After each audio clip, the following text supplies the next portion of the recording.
Before I hung up the phone, I heard the man I was supposed to marry in 72 hours laughing. He called me an idiot. He said I was nothing but a signature on a check.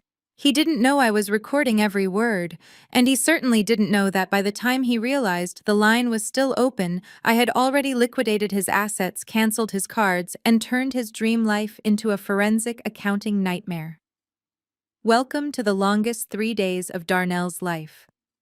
People often say that the truth sets you free. That is a lie. The truth crushes you first. It breaks your ribs and sucks the air out of your lungs. Then, and only if you survive the initial impact, it hands you a loaded weapon. My name is Nia. 72 hours ago, I was a happy bride to be finalizing the flower arrangements for a wedding that was going to cost more than my parents' first house.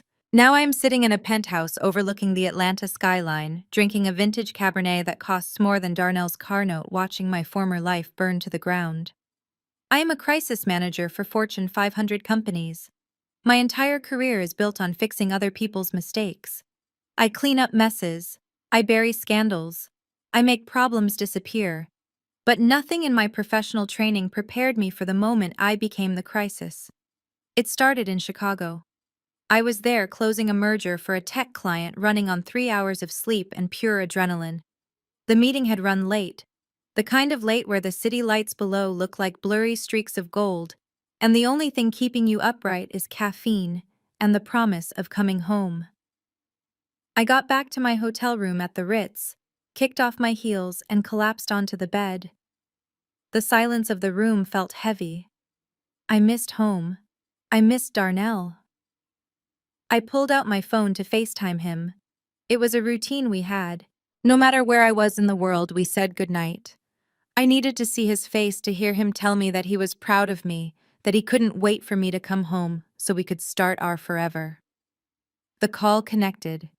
His face filled the screen, that charming smile that had disarmed me 3 years ago at a charity gala.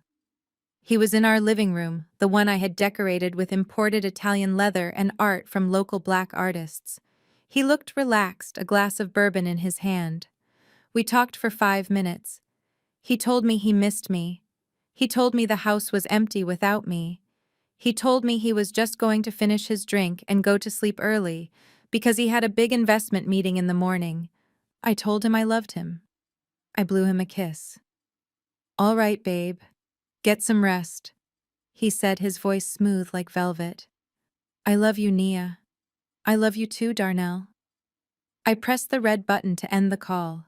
Or at least I thought I did. My thumb must have slipped, or maybe the hotel Wi-Fi lagged just for a split second. The screen went black, but the audio connection didn't cut. The little green dot at the top of my phone remained active. I was about to tap it again when I heard it. The sound of a door opening. And then a voice. A voice I knew as well as my own. "Is the coast clear?" My heart stopped. That wasn't a stranger. That wasn't a random woman from a bar. That was Bianca, my cousin, my assistant. The girl I had grown up with, the girl whose college tuition I had paid when her father passed away, the girl who was supposed to be my maid of honor in 3 days. I froze. My finger hovered over the end call button, shaking.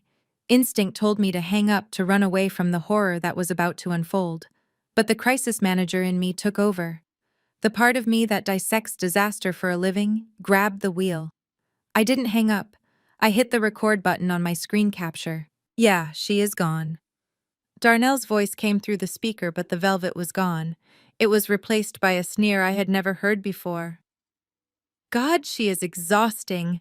Talking about wedding flowers and seating charts. I thought she would never shut up." I heard the sound of glass clinking, ice hitting glass. "You are terrible," Bianca giggled. The sound of her laugh, usually so infectious to me now, sounded like nails on a chalkboard. "Did she suspect anything?" "Please," Darnell scoffed. "Nia. She is the smartest woman in the room when it comes to business, but when it comes to me, she is blind. The idiot thinks I am sitting here pining for her. She doesn't know I am screwing her cousin on her own thread count sheets." I felt the bile rise in my throat. I clamped my hand over my mouth to keep from screaming. My other hand gripped the phone so tight my knuckles turned white. Tears pricked my eyes hot and stinging, but I refused to let them fall. Not yet. I needed to hear everything. "So is it ready?" Bianca asked, her voice dropping to a whisper. "Almost," Darnell replied. "I just need her to sign the papers on Friday. She thinks she is co-signing a loan for my tech startup. She has no idea she is actually signing over the rights to her grandmother's property and taking on full liability for the debt. Once that signature is on the page, I get the cash, and we are ghost." "But what if she reads it?" Bianca sounded nervous.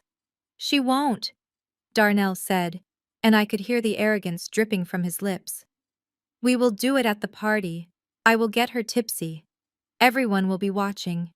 She hates making a scene. She will sign whatever I put in front of her just to keep up appearances. She is obsessed with looking perfect. That is her weakness." I sat there on the edge of the hotel bed, my body trembling with a mixture of rage and grief so potent I thought I might combust. They weren't just having an affair. This wasn't just a betrayal of the heart. This was a heist. Darnell wasn't just a cheater. He was a predator. And Bianca, the family I had nurtured, protected, and employed, she was his accomplice.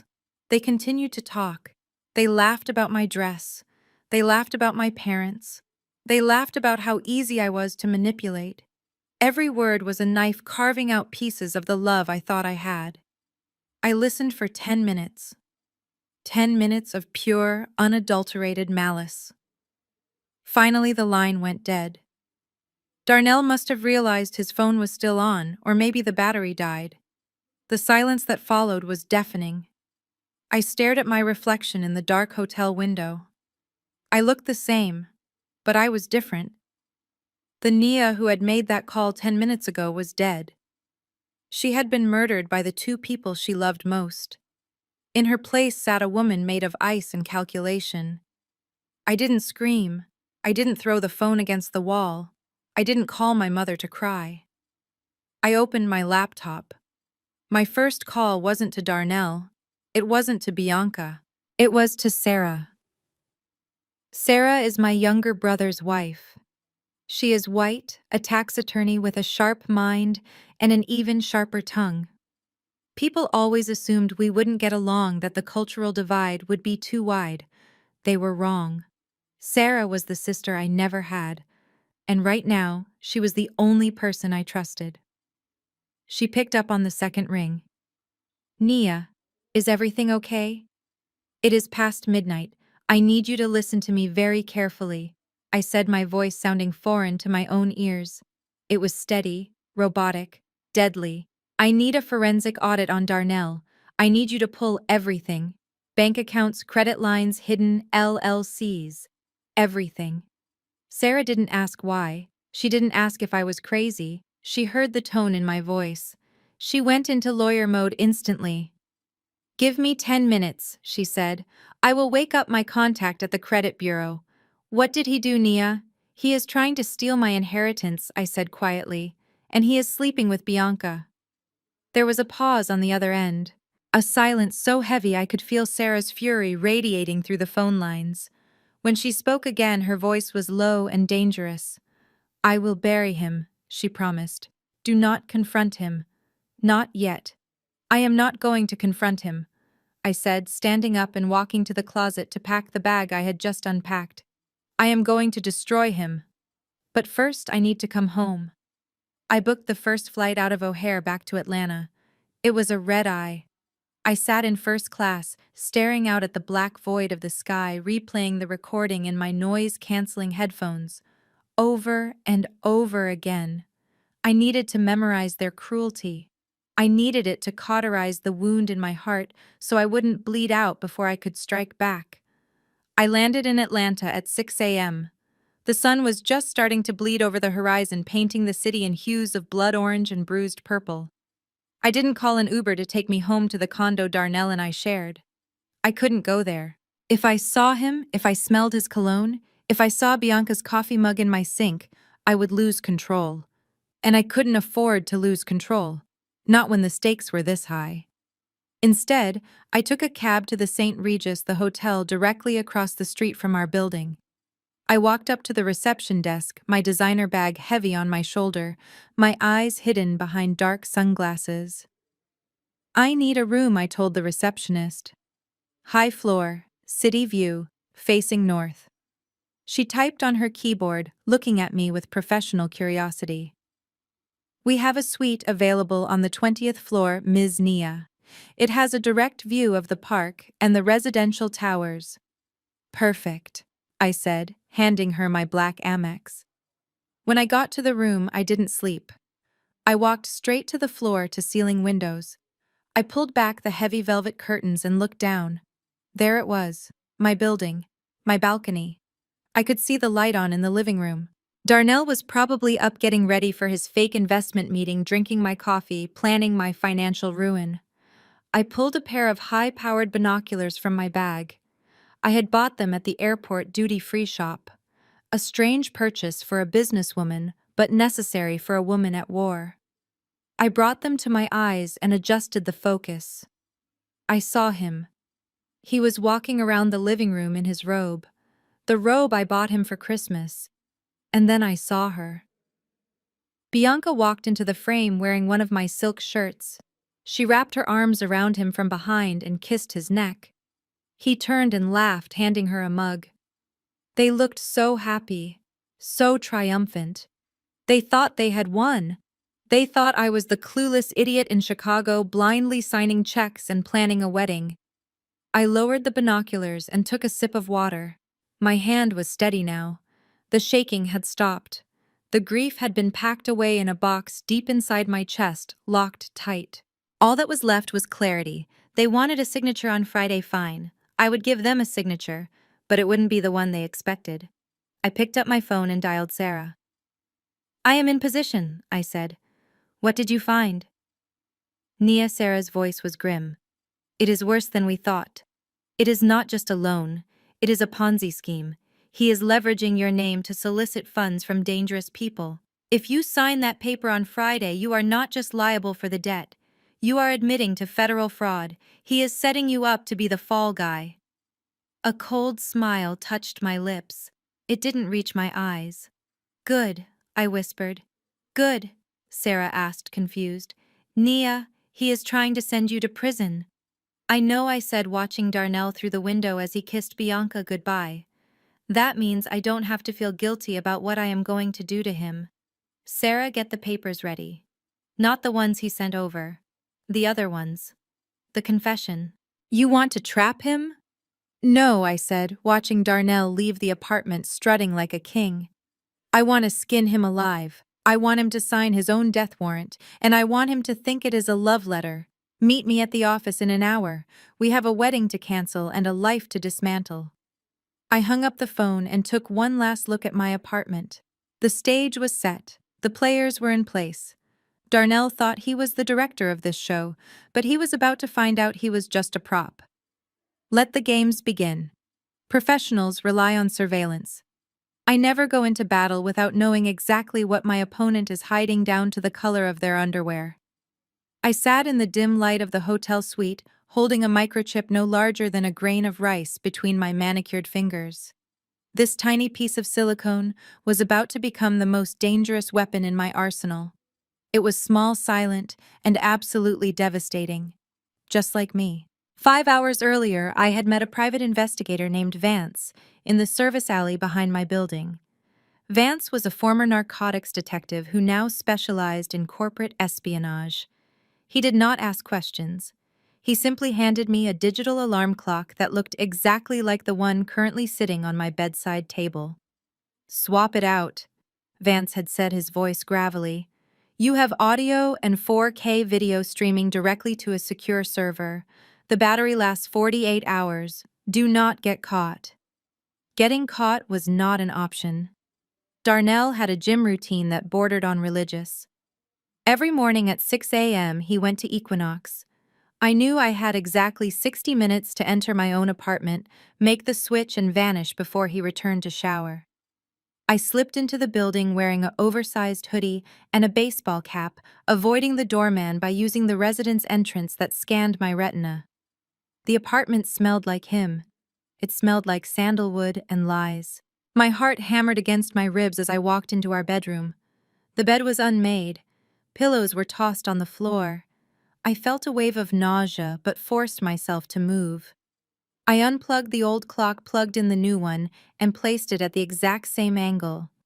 I was out the door and back in the hotel across the street with 10 minutes to spare. Now I was the ghost in my own machine. I opened my laptop and logged into the secure server. The feed was crystal clear. The wide-angle lens captured the entire master bedroom in high definition. I watched as Darnell walked in a towel wrapped around his waist, whistling a tune. He looked confident. He looked like a man who owned the world. A few minutes later, Bianca entered the frame. She was wearing one of my silk robes, the one my mother had given me for my engagement party.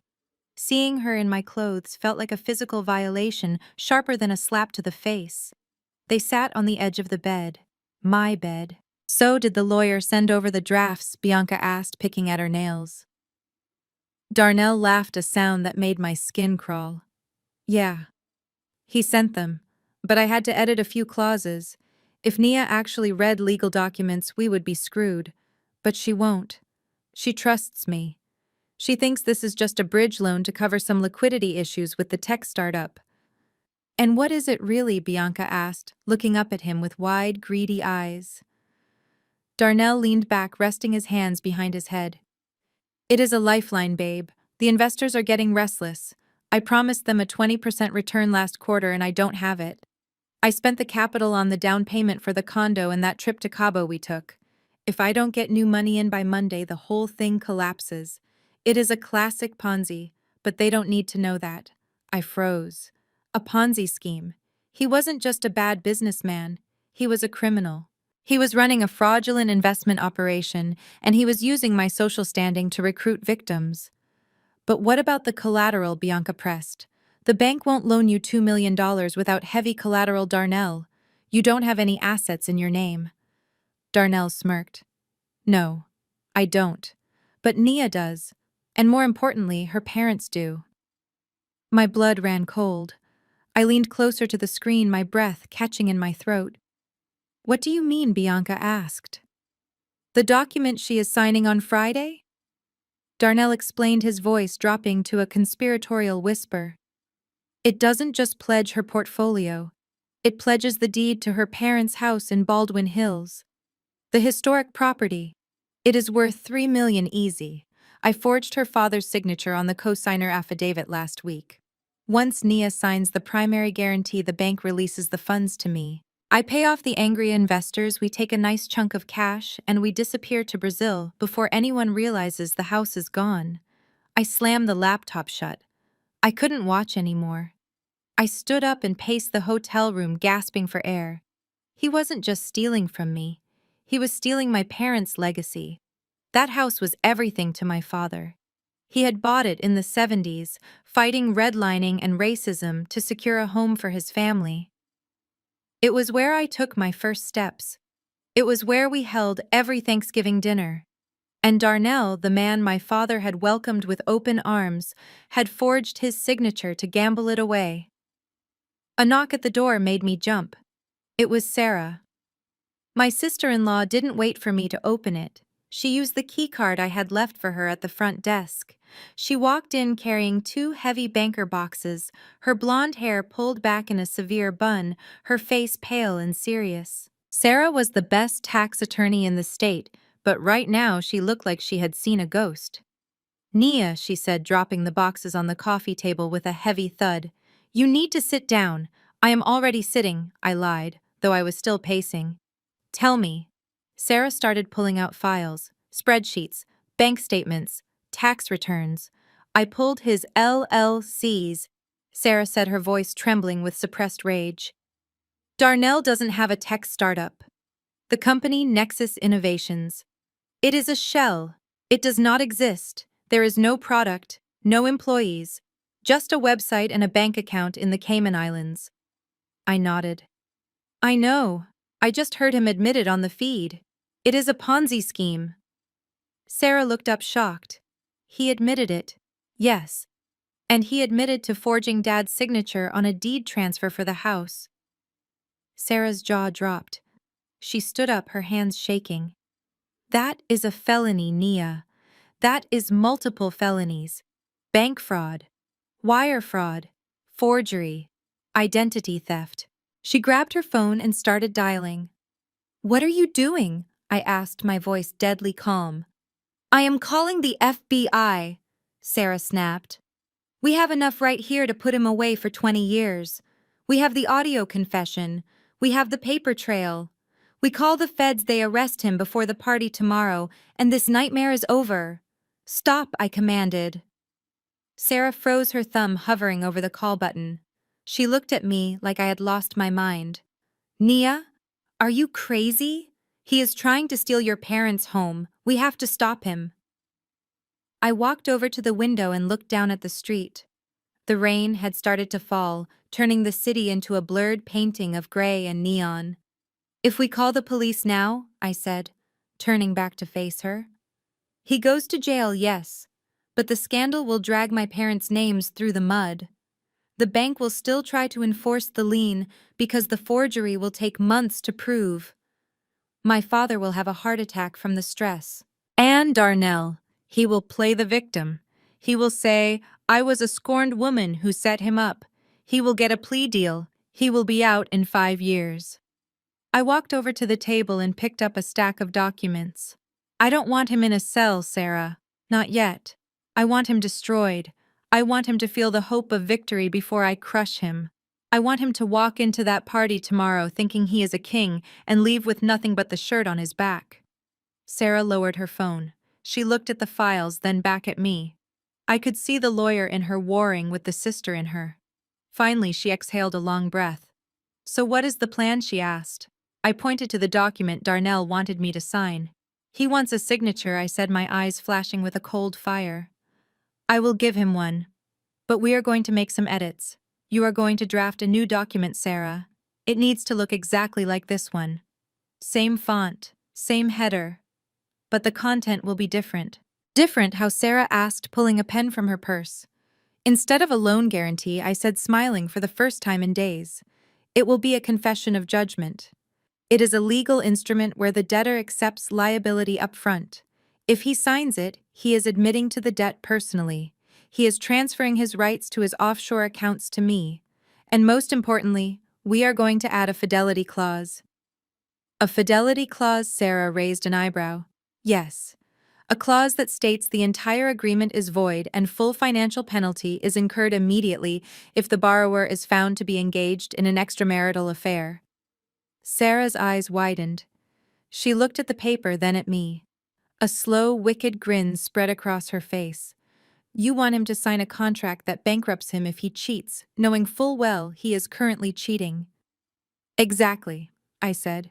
"He won't read it. He is too arrogant. He will be too busy looking at Bianca and counting his money." Sarah sat down at the desk and opened her laptop. Her fingers hovered over the keyboard. "This is ruthless, Nia," she whispered.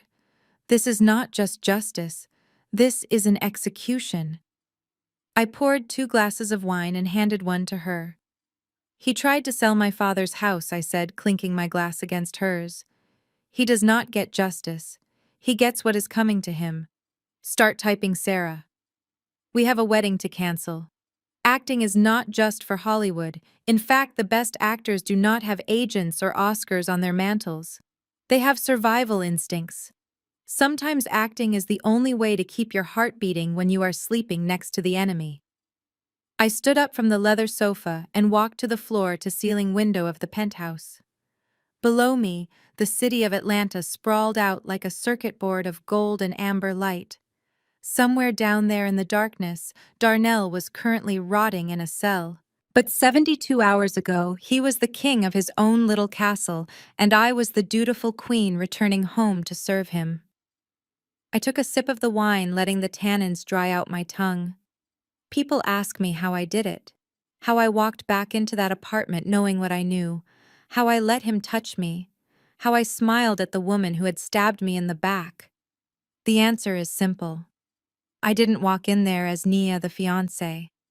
I walked in there as Nia the crisis manager. I treated my life like a crime scene, and I was the lead detective working undercover.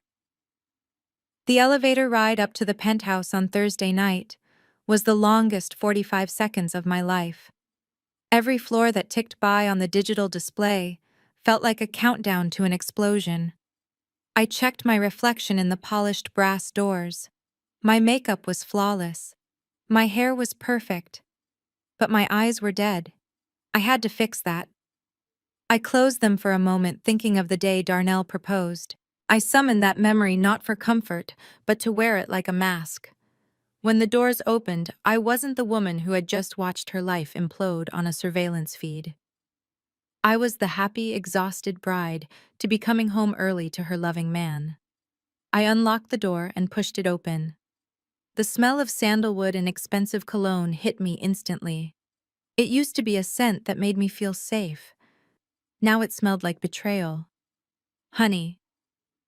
I called out, pitching my voice an octave higher than usual. I am home. I heard the scramble before I saw him. It was the sound of a guilty man trying to look busy. Darnell came jogging out of the home office, buttoning his cuffs. He looked flustered, his eyes darting toward the kitchen where I knew Bianca was hiding. Nia, he exclaimed, forcing a smile that didn't quite reach his eyes. Babe, you are back early. I thought your flight didn't land until midnight. I dropped my suitcase and let him wrap me in a hug. His body felt hot against mine. My skin crawled. Every instinct in my body screamed at me to push him away, to claw his eyes out, to scream the truth into his face. Instead, I buried my face in his neck and inhaled. I caught an earlier flight, I murmured against his collarbone. I just couldn't wait to see you. The deal in Chicago closed early. He pulled back, holding me at arm's length. He was searching my face for any sign of suspicion. I gave him nothing but adoration. It closed, he asked, and I saw the shift in his eyes. The panic was replaced by curiosity. It did. I lied, effortlessly. And Darnell, it was massive. The board was so impressed with how I handled the merger that they approved an immediate performance bonus. I saw the word register in his brain. Bonus. To a man drowning in debt to a loan shark, that word was like water in a desert. His pupils dilated. The tension in his shoulders dropped. Really, he asked, trying to sound casual. How much are we talking? I walked past him into the living room, kicking off my heels. I pretended to be weary, rubbing my temples. 50,000, I said, throwing out a number I knew would make him salivate. It hits my account on Monday morning. 50,000, Darnell repeated. He licked his lips. Babe, that is. That is incredible. We can do so much with that. We can upgrade the honeymoon. We can. He trailed off as Bianca walked out of the kitchen. She was holding a stack of wedding invitations, playing the part of the helpful assistant perfectly. She wore a tight pencil skirt and a blouse that was unbuttoned just a little too low. Welcome back, cousin, she chirped, walking over to hug me. We were just going over the final guest list. You know Darnell, he wants everything to be perfect for you. I looked at her. I looked at the woman I had treated like a sister. The woman who had sat at my table, eaten my food, and then slept in my bed. I smiled. It was the sharpest smile I had ever worn. Bianca, I said, opening my arms. Thank God you are here. I don't know what I would do without you. I hugged her. She smelled like my vanilla body wash. She was using my products. The audacity was breathtaking.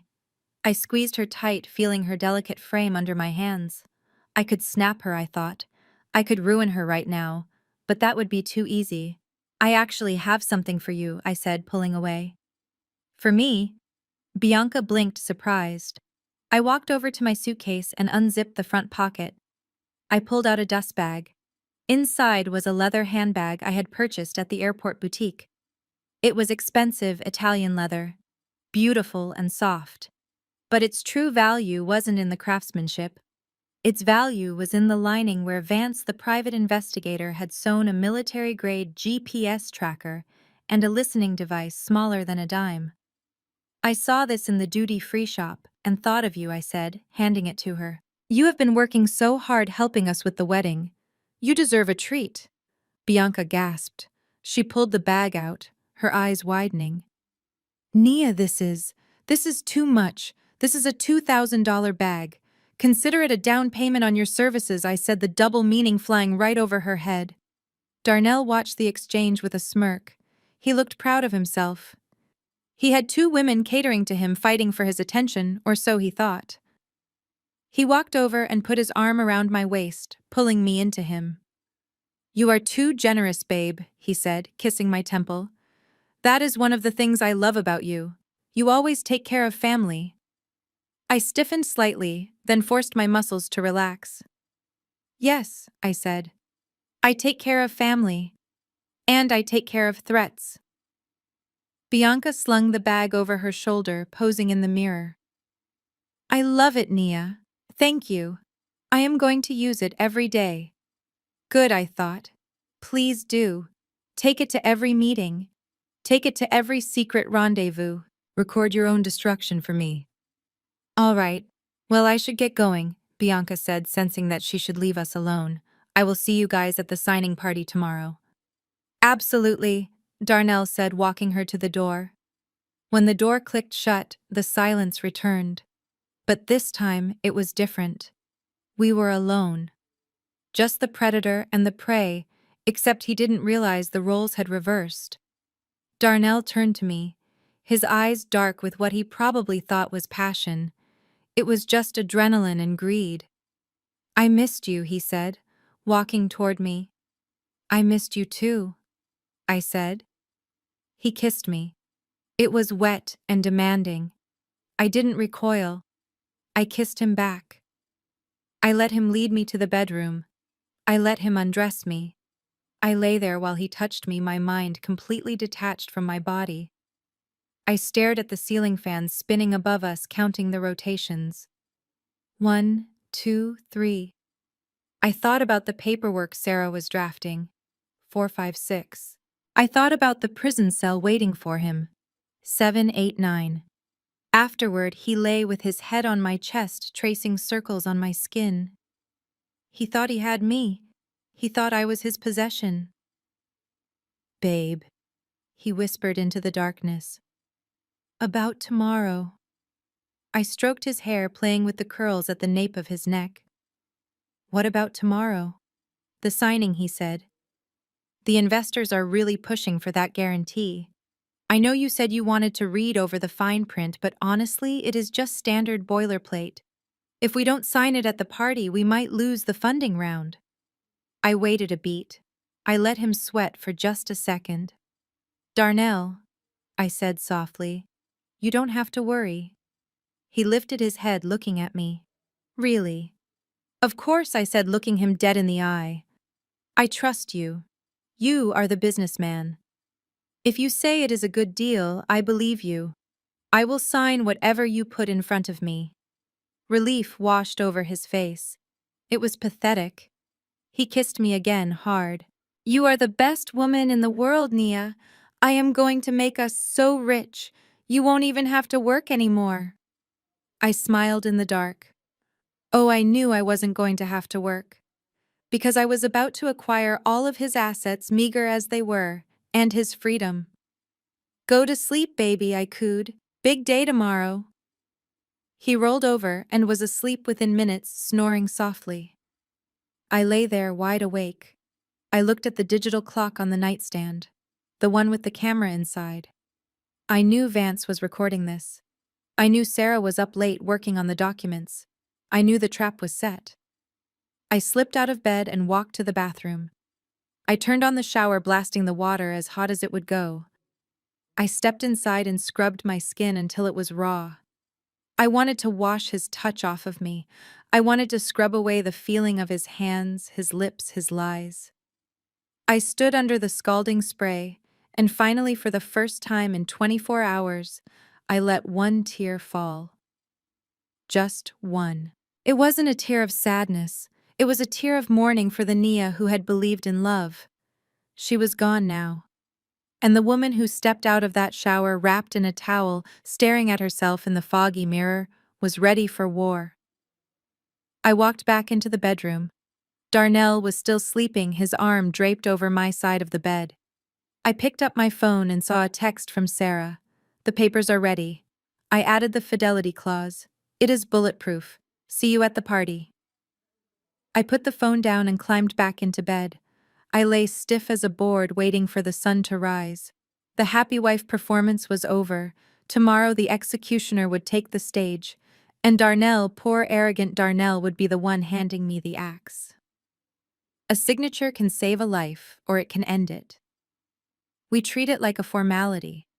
We scribble our names on receipts, on packages, on contracts we never read. But a signature is a binding spell. It is the moment intent becomes reality.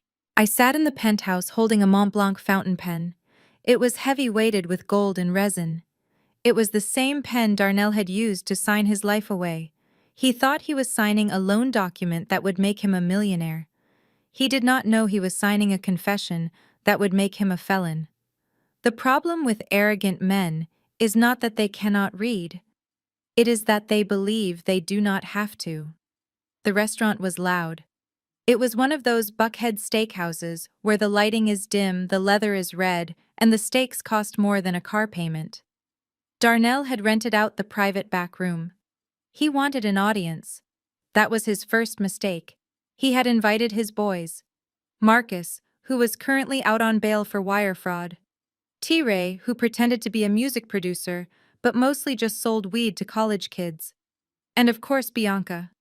She was sitting at the end of the table sipping a martini, looking nervous. I walked in wearing a white dress. It was symbolic. The sacrificial lamb arriving for the slaughter. Darnell stood up when he saw me. He was already 3 drinks in. His eyes were glassy, swimming with bourbon and greed. "There she is," he bellowed, throwing his arms wide. "The woman of the hour. My queen!" The boys cheered. They clapped Darnell on the back. They looked at me with predatory grins. They knew. I could see it in the way Marcus smirked at T-Ray. They knew Darnell was about to fleece me for millions, and they were probably expecting a cut. I smiled. It was the best performance of my career. I walked over and kissed Darnell on the cheek. "Happy Friday, baby," I said, letting my voice slur just a tiny bit. "I am so ready for this week to be over." Darnell's grip tightened on my waist. He pulled out a chair for me. "Sit down, baby. Relax. I ordered a bottle of your favorite champagne. We are celebrating tonight." Celebrating what I asked, batting my eyelashes. "Our future," Darnell said. He poured me a glass of Dom Perignon. It was filled to the brim. He wanted me drunk. He wanted my inhibitions lowered. He wanted my brain foggy so I wouldn't ask questions about the interest rates or the collateral. I took a sip. It was cold and crisp. When he turned to high-five Marcus, I poured half the glass into the ice bucket next to the table. I did this 3 times in 20 minutes. To Darnell, I looked like I was pounding drinks. In reality, I was stone-cold sober. Then the door opened. Sarah walked in. The room went quiet. Sarah did not look like she was there to party. She was wearing her severe black suit, holding a thick leather briefcase. She looked like the grim reaper of litigation. This was the most crucial part of the plan. Sarah had to play the villain. She had to be the obstacle. "Darnell." Sarah said, her voice cutting through the noise like a razor.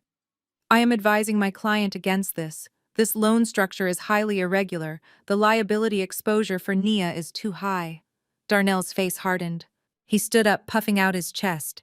He hated Sarah. He hated that she was smart. He hated that she was white, and mostly, he hated that she saw right through him. "This is a family dinner," Sarah Darnell sneered. "Not a deposition. Nia knows what she is doing. She supports my vision.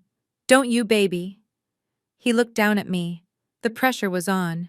If I sided with Sarah, he would get suspicious. If I sided with him, his ego would explode. I looked at Sarah, acting torn. "Sarah, please. Darnell says it is safe. I trust him." Sarah slammed the briefcase onto the table. She opened it and pulled out a blue folder. "Fine. she said tight-lipped. If you are going to ignore my legal counsel, that is your choice. But I need you to understand that by signing this, you are leveraging your personal assets against a high-risk venture. Darnell snatched the folder from her hand. He didn't even look inside. He just wanted to win. He wanted to prove to his boys that he could control his lawyer and his woman. She understands, Darnell snapped. He slammed the folder down in front of me. Go ahead, baby. Sign it. Show her who runs this house. The room was silent. Everyone was watching. Bianca leaned forward, her eyes hungry. Marcus stopped chewing his steak. This was it. The moment they had all been waiting for. I reached for the folder, but then I paused. I frowned, looking a little dizzy. Oh, I said, pressing a hand to my forehead. I think that last glass of champagne went straight to my head. I dropped my napkin. I bent down to pick it up. This was the moment. The swap. Under the tablecloth resting against my leg was my oversized tote bag. Inside that bag was an identical blue folder. Same shade of navy, same texture. But the contents were radically different. The folder on the table contained a loan guarantee. The folder in my bag contained a confession of judgment and a transfer of liability. A confession of judgment is a legal nuclear bomb. It essentially says that the signer admits they owe a debt, waives their right to a trial, and agrees to let the creditor seize their assets immediately. The document I had prepared also transferred all of Darnell's company shares to a holding entity I controlled, citing his failure to disclose financial insolvency. I was under the table for exactly 3 seconds. My hand moved faster than it ever had. I grabbed the folder from the table, slid it into my bag, and pulled out the decoy. I came back up with the napkin in one hand and the new folder in the other. I placed it on the table. Nobody blinked. Darnell was too busy glaring at Sarah. Sarah was too busy pretending to be furious. I opened the folder. The first page looked exactly the same. Sarah had formatted it perfectly. Here, Darnell said, handing me his heavy gold pen. Right there on the X. I looked at him. I looked at his smug, handsome face. I looked at the way he was already mentally spending my money. I love you, Darnell, I said. And I meant it. I love the version of him that didn't exist. I was saying goodbye to a ghost. I love you too, baby, he said, tapping the paper. Sign. I signed. Nia Jenkins. The ink flowed smoothly. The room exhaled. Darnell let out a whoop of joy. There it is, he shouted. That is my girl. But we weren't done. I pushed the folder toward him. Your turn, I said softly. Darnell frowned. Me. Why do I have to sign? It is a dual guarantee, baby, I said, widening my eyes innocently. Sarah said that if we co-sign, the interest rate drops by 2%. That saves us like 50 grand a year. Right, Sarah. Sarah gritted her teeth, playing her part. Yes, technically. If the primary borrower acknowledges the terms, the bank views it as a joint venture. Darnell didn't care about the terms. He heard save 50 grand. He heard joint venture. He saw a chance to look like a partner, not just a leech. He grabbed the pen. He didn't read it. He didn't even glance at the header, which clearly stated debt acknowledgement and asset surrender in bold letters. He was too busy winking at Marcus. He was too busy feeling like a tycoon. He pressed the pen to the paper. I watched the nib scratch across the line. Darnell, Washington. He flourished the end of the signature with a big loop. Done, he declared, slamming the folder shut. He handed it to Sarah. Sarah took it like it was toxic waste. She slid it into her briefcase and locked the latches. The click of that lock sounded like a prison door slamming shut. Drinks on me, Darnell yelled. Order everything on the menu. We are rich. The table erupted. Bianca laughed, a high, tinkling sound. She raised her glass to Darnell. They started ordering lobster cognac cigars. They were celebrating their victory. I sat there sipping my water, watching them. Darnell had just legally admitted that he owed me $2 million. He had just signed over the rights to his car, his bank accounts, and his future earnings. He had just confessed to fraud in a notarized document. And he had done it in front of 6 witnesses. I looked at Sarah. She gave me a barely perceptible nod. The trap was sprung, the blade had fallen, the head was severed. He just didn't know he was dead yet. I leaned over and kissed Darnell on the cheek. "You did good, baby," I whispered. "You really took care of business tonight." He grinned, his teeth white and predatory. "I told you, Nia. I am a closer." "Yes, Darnell, you certainly are. You just closed the book on your entire life." I excused myself to go to the ladies' room. I needed to breathe. I walked into the restroom, locked the stall door, and leaned against the marble wall. My heart was pounding so hard I could hear it in my ears. It wasn't fear anymore. It was adrenaline. It was the rush of the kill. I pulled out my phone. I had a text from Vance, the private investigator. "Got the video of the car being moved. Police report is ready to file whenever you give the signal." I texted back 2 words. Monday morning. I wasn't going to ruin his weekend. I wanted him to have this one last weekend of delusion. I wanted him to spend money he didn't have. I wanted him to dig the hole so deep he would never climb out. I fixed my lipstick in the mirror. My reflection looked calm, serene even. I walked back out to the party.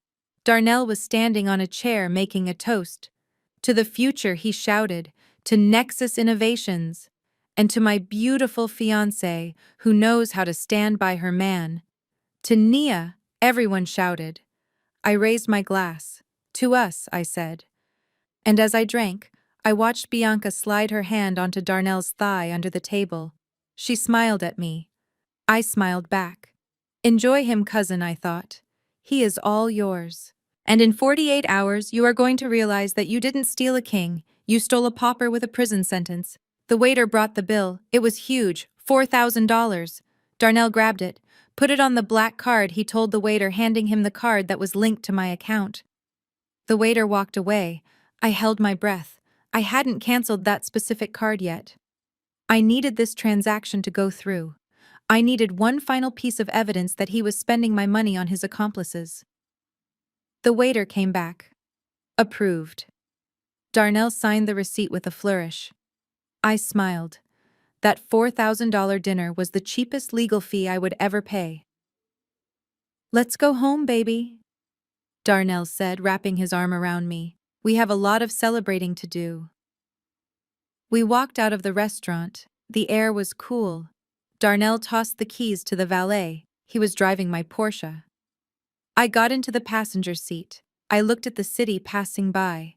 The swap was complete. The document was in Sarah's briefcase. The bomb was ticking. Tick-tock, Darnell, tick-tock. Men cheat for lust. It is a biological impulse, weak and pathetic, but simple. But family members who betray you do not do it for something as trivial as sex. They do it for envy. They do it because they have spent a lifetime measuring their reflection against yours and finding themselves wanting. Bianca did not just want my husband. She wanted my life. She wanted my job, my reputation, my wardrobe, and my standing in the world. She wanted to skin me and wear my existence like a coat. I sat in the penthouse scrolling through an old email on my iPad. It was a performance review I had written for Bianca 6 months ago. Highly potential. Needs mentorship. Loyal. I laughed, a dry, humorless sound that echoed off the glass walls. Loyalty is just a word people use until they find a better offer. Monday morning arrived with the precision of a guillotine blade. I was the first one in the office. I always am. My firm, Sterling Crisis Management, occupies the top 3 floors of a glass tower in Midtown. It is a fortress of white marble and intimidating silence. I sat at my desk watching the city wake up, sipping black coffee. I felt calm. The kind of calm that comes after you have already pulled the pin on the grenade and are just waiting for the boom. At 9:30 a.m. Bianca strolled in. She was 30 minutes late. Usually she would be rushing, apologizing, spilling coffee on her blouse. Today she walked with a saunter. She was wearing the Italian leather bag I had given her, the one with the tracker inside. She placed it conspicuously on her desk right next to her nameplate. She looked at me through the glass wall of my office and offered a small pitying wave. It was the wave of a woman who thought she was looking at a corpse. I buzzed her in. "Good morning, Bianca," I said, not looking up from my laptop. "You are late." "Oh, sorry," she said, not sounding sorry at all. "Darnell and I were up late celebrating the deal. You know how he gets when he is excited. He just wanted to talk all night about the future." She was testing me. She wanted to see if I would crack. She wanted to see if I suspected that the celebration involved her naked in my bed. "I see," I said, finally looking up. "Well, I hope you got enough rest, because we have a mandatory all-hands meeting in 10 minutes. Bianca frowned. "A meeting? I didn't see that on the calendar." "It is an emergency session," I said. "A serious compliance issue has come up. The board is involved." For a split second, fear flickered in her eyes. But then she relaxed. She wasn't the boss. She wasn't the one responsible for compliance. She was just the assistant. She thought she was safe. "Grab your notebook," I said. "And Bianca, bring the bag. It looks good on you." She smirked. "Thanks, cousin."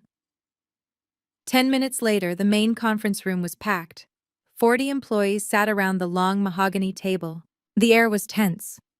In the crisis management business, an emergency meeting usually means a client has committed a felony or a stock market crash is imminent. The CEO, a terrifying man named Mr. Sterling, sat at the head of the table. I sat to his right. Bianca took a seat in the back near the door, texting under the table. Probably texting Darnell. I stood up. I smoothed the front of my skirt. I looked at the faces of my colleagues. These were people I had worked with for 5 years. They respected me. They feared me. Today they were going to learn why. "Thank you all for coming on such short notice." I began, my voice steady and projecting to the back of the room. "We pride ourselves on discretion. We manage the secrets of the most powerful people in Atlanta. Our clients trust us because we are a vault." I paused. I let the silence stretch until it was uncomfortable. However, I continued, my eyes locking onto Bianca in the back row. "That trust has been violated. Over the weekend, our internal security protocols flagged a massive data breach. Someone used an authorized login to download the confidential client list, including the medical records of Senator Davis and the financial settlements of the Hawks ownership group." A gasp went through the room. This was nuclear. This was the kind of breach that ends a firm. Bianca looked up from her phone. She looked bored. She still didn't get it. Mr. Sterling leaned forward. "Who was it, Nia? Do we have a name?" I turned to the projector screen behind me. "Yes, sir. We do." I clicked the remote. The screen did not show a spreadsheet. It showed a video. It was a screen recording of a laptop. But not just any laptop. It was Bianca's work terminal. I had spent Sunday afternoon remotely accessing her machine, planting files, altering timestamps, and creating a digital trail so convincing that even the FBI would have bought it. Crisis management is about controlling the narrative, and I was writing a tragedy. On the screen, a chat window was open. It was a conversation between Bianca and a rival firm. User Bianca J. "I have the files, the senator's rehab records and the settlement NDA. I want $50,000 cash. Rival firm. Send the sample. We will pay upon receipt." User Bianca J. "Sending now. Sterling is a sinking ship anyway. My cousin runs the place like a dictator, but she is clueless. I am the one with the real access." The room went dead silent. You could hear a pin drop. I watched Bianca. Her face went from bored to confused to horrified in the span of 3 seconds. The color drained from her skin, leaving her looking gray and sickly. "That is not real," she squeaked. Her voice was small, pathetic. "I never wrote that." I clicked the next slide. It was a log of her keycard access. "This log shows you entering the server room at 11 p.m. on Friday night." I lied. I knew she was with Darnell on Friday night, but she couldn't say that. She couldn't provide an alibi without admitting she was sleeping with my fiancé. I trapped her in her own deception. If she denied being at the office, she had to admit where she was. If she admitted where she was, she destroyed her relationship with me publicly, before she was ready. Bianca stood up her chair, scraping loudly against the floor. Nia, this is crazy. I wasn't here on Friday. I was at home. You were at home? I asked, raising an eyebrow. Because your GPS data says otherwise. I didn't have her GPS data from Friday. But she didn't know that. She panicked. I clicked the remote again. The screen went black. Bianca Jenkins. Mr. Sterling roared. He did not stand up. He didn't have to. His voice was enough to shake the walls. You are fired. Effective immediately. No, wait, Bianca stammered, looking around the room for an ally. No one met her eyes. They looked at her with disgust. She was a leaker. In our industry, that is worse than a murderer. Nia, please. You know me, I wouldn't do this. I looked at her. I looked at the cousin I had loved, and I felt absolutely nothing. Security, I said softly. Two large men in black suits stepped into the room. They had been waiting in the hall. They walked over to Bianca. One of them grabbed her arm. Get your hands off me, she shrieked. Nia, tell them to stop. Darnell will kill you for this.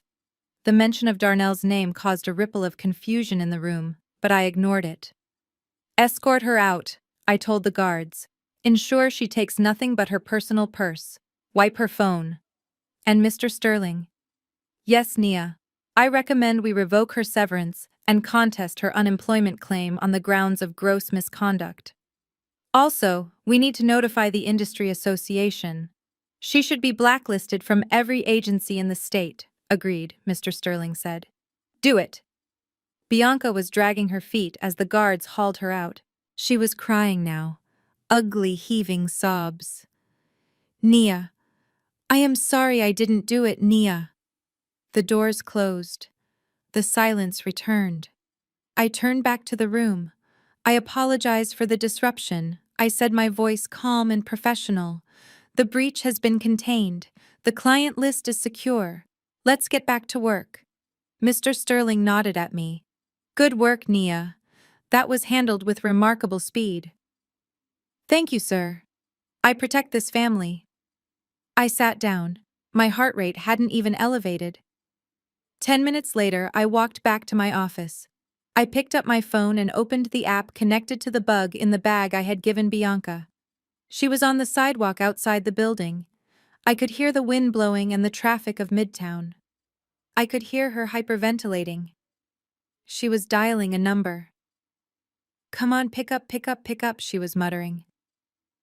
Darnell picked up on the third ring. What he answered. He sounded annoyed. He was probably at the bank trying to move money that wasn't there. Darnell, she screamed into the phone. Nia fired me. She knows. No, wait, she doesn't know about us, but she framed me. She said I stole files. They kicked me out. I am on the street, babe. Slow down, Darnell said. I can't deal with this right now. I am at the dealership. My card just got declined for the deposit on the Range Rover. I need to call the bank. You don't understand, Bianca wailed. I have no insurance. I have no income. She blacklisted me. You have to help me. Send me money. I don't have time for your drama, Bianca, Darnell shouted. My accounts are frozen. The teller is looking at me like I am a criminal. Figure it out yourself. Click. He hung up on her. I sat in my leather chair and closed my eyes, listening to the sound of Bianca weeping on a street corner through my AirPods. It was a symphony of consequences. She had lost her job. She had lost her reputation.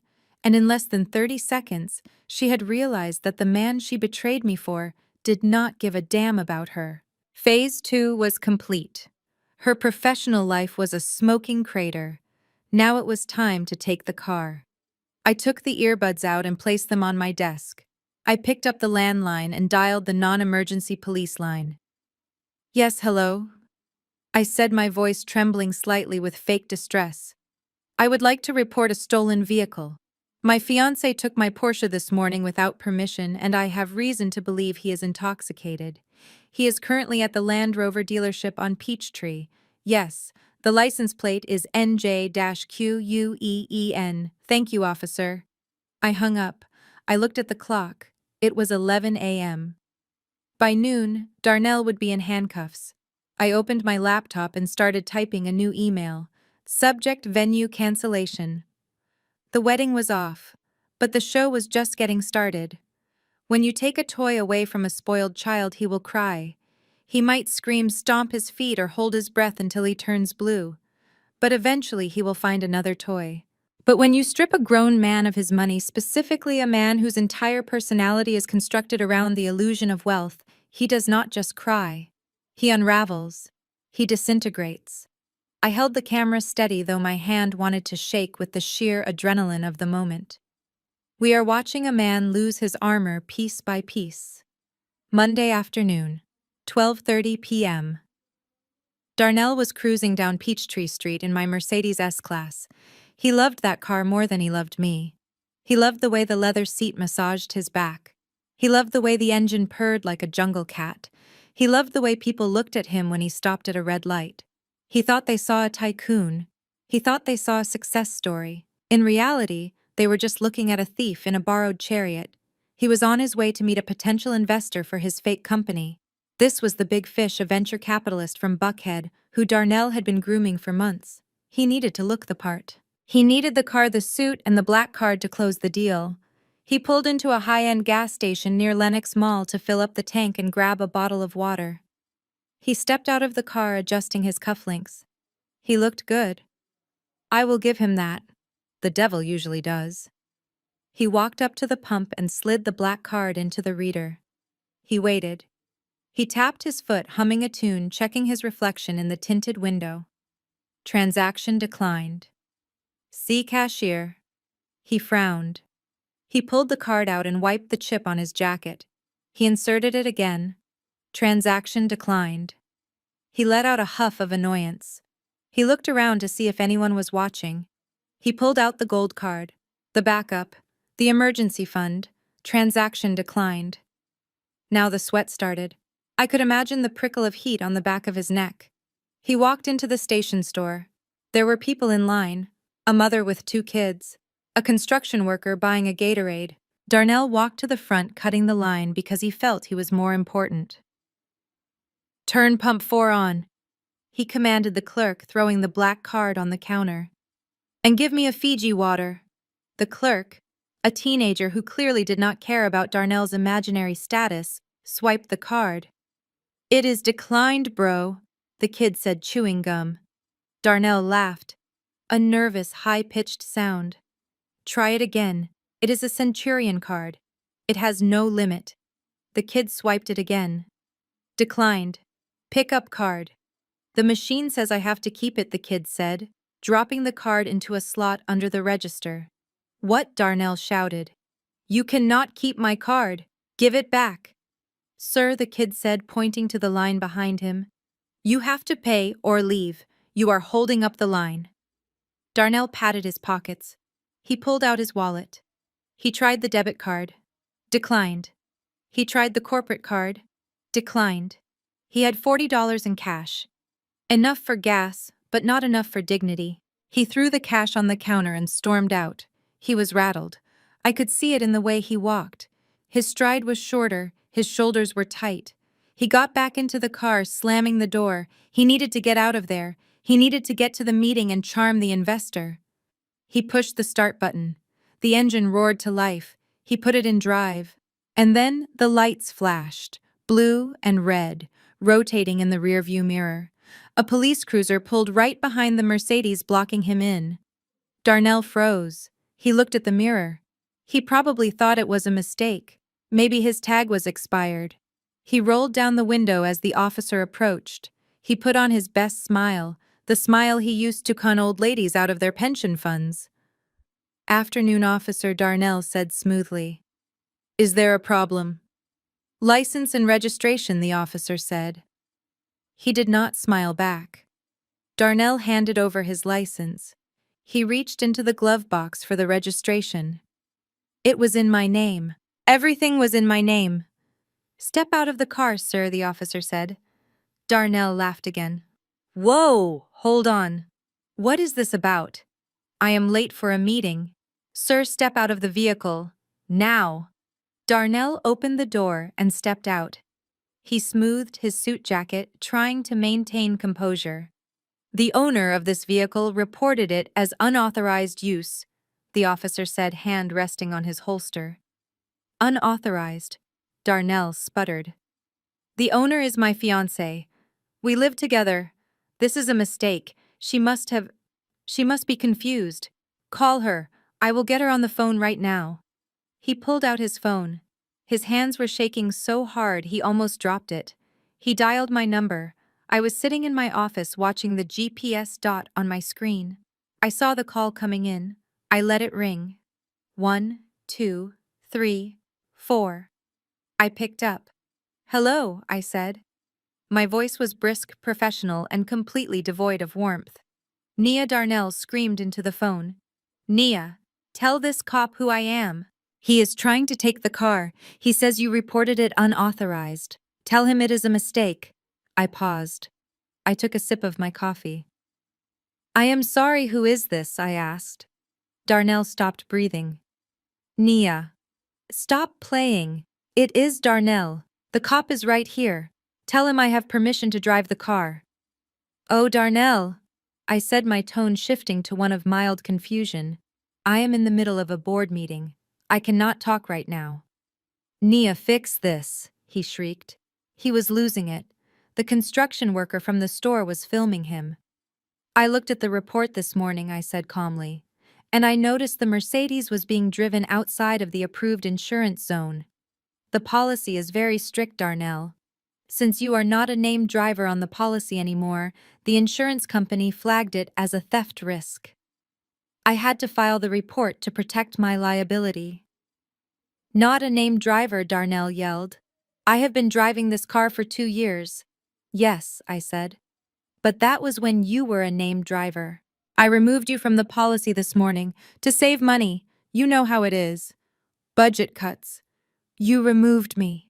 He gasped. Nia, tell the cop to let me go. I cannot do that, Darnell. The report is already in the system.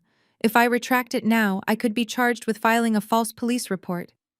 You wouldn't want me to go to jail, would you? He stood there, mouth open, phone pressed to his ear. The officer stepped forward. Sir, I need the keys, the officer said. Darnell looked at the phone. Nia, please. I have the meeting with the investor in 20 minutes. I cannot miss this. I am sure you will figure it out, babe, I said. You are a problem solver. That is why I love you. Oh, I have to go. Mr. Sterling is calling my name. I hung up. I stared at the phone. I didn't feel guilt. I felt efficient. Back at the gas station, the officer took the keys. He gestured for Darnell to move away from the vehicle. A tow truck, which I had arranged to be on standby nearby, pulled into the lot. Darnell watched as his status symbol, his magic carpet, was hoisted onto the flatbed. He looked small. Without the metal and leather wrapped around him, he was just a man in a suit standing next to a gas pump. Can I get a ride? Darnell asked the officer. The officer shook his head. We are not a taxi service, sir. You are free to go, but the car stays. Darnell looked at the sky. It was gray. Heavy clouds had been gathering all morning, and as if on cue, the heavens opened up. It wasn't a drizzle, it was a deluge, a sheet of rain that hit the pavement with a hiss. Darnell had no umbrella, he had no car, he had no credit cards to call an Uber. He checked his Uber app, but the payment method was linked to the card I had just canceled. Account suspended. Please update payment method. He swore. He kicked a trash can. He looked at the road. He was 5 miles from the apartment. 5 miles in a thunderstorm. He started walking. I tracked his phone. He was moving at 3 miles per hour. I zoomed in on the map. He was walking along the side of the road, splashing through puddles. His Italian loafers were ruined. His silk suit was soaking up water like a sponge.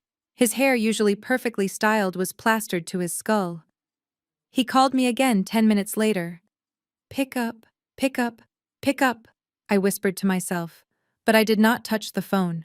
I let it go to voicemail. Hey, you have reached Nia. I am currently unavailable. Please leave a message. I listened to the voicemail he left. It was mostly wind and rain and the sound of cars splashing him as they drove by. Nia. He sobbed. He was actually crying now. Nia, pick up. It is raining. I am walking. My cards don't work. The car is gone. What is happening? Please, baby, I am sorry if I did something. Just come get me. I saved the voicemail. I added it to the folder titled Evidence of Suffering. I imagined him walking past the high-rise condos, past the restaurants where he used to flash my money. He was a wet rat in a city of cats. He was experiencing for the first time in his adult life what it meant to be truly alone. No safety net, no bailout, just the cold, hard rain and the consequences of his own actions. He arrived at the apartment complex an hour later. He was shivering. He looked like a drowned animal. He walked up to the front door, the grand glass entrance he usually strode through like he owned the building. He reached for his key fob. He tapped it against the sensor. Red light. Access denied. He tapped it again. Red light. He looked through the glass.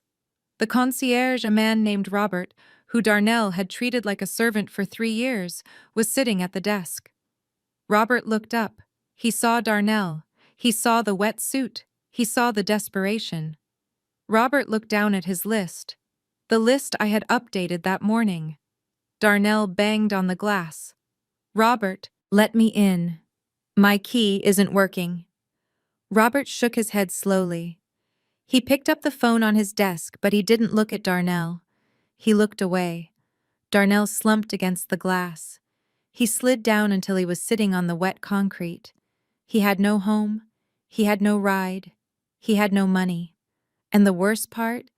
He still didn't know about the FBI. He thought this was just a bad day. He thought this was rock bottom. He had no idea that the floor he was sitting on was actually a trapdoor, and I was about to pull the lever. The worst feeling in the world is not being kicked out. It is coming home, and realizing that home was never yours to begin with. It is the sudden violent recalibration of your reality when you understand that you were never the king of the castle. You were just a guest who overstayed their welcome.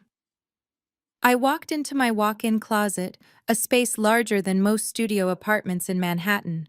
It was lined with cedar and glass filled with rows of designer heels and color-coordinated blazers. Darnell used to have a section here, 2 modest shelves in the corner. I looked at that empty space now. It looked clean. It looked purified. I ran my hand over the empty rack. I didn't evict a tenant. I removed a parasite, and parasites do not survive long without a host. Darnell stood in the hallway of our building dripping wet. The water from his ruined suit pooled around his Italian loafers, creating a dark stain on the plush carpet. He looked at the door to Penthouse B. The door he had unlocked 1,000 times. The door he thought protected him from the world. He reached out and pressed his thumb against the biometric scanner. Access denied. The mechanical voice was loud in the silent hallway. He frowned, wiping his wet thumb on his pants, and tried again. Access denied. Panic began to set in a cold tightness in his chest that had nothing to do with the air conditioning. He punched in the keypad code. 1015. Our anniversary. Invalid code.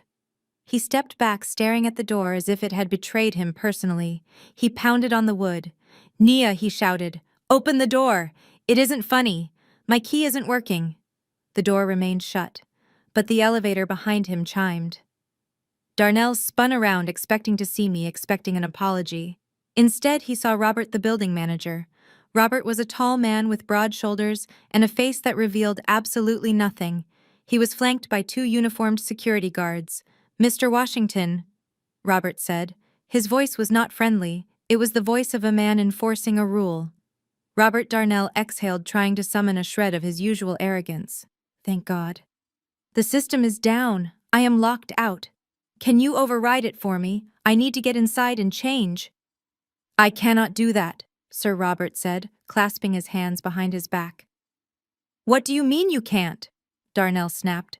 I live here. No, sir, you do not. The lease for Penthouse B is in the name of Nia Jenkins, solely. Ms. Jenkins has informed management that you are no longer a resident and has revoked your access privileges effective immediately. Darnell laughed a desperate wet sound. That is ridiculous. We are getting married in 2 days. She is just mad about a fight. Let me in, Robert. I will smooth it over. Robert did not move. He gestured to the corner of the hallway near the service elevator. Darnell looked. Piled there were 4 large black garbage bags. They were lumpy and misshapen.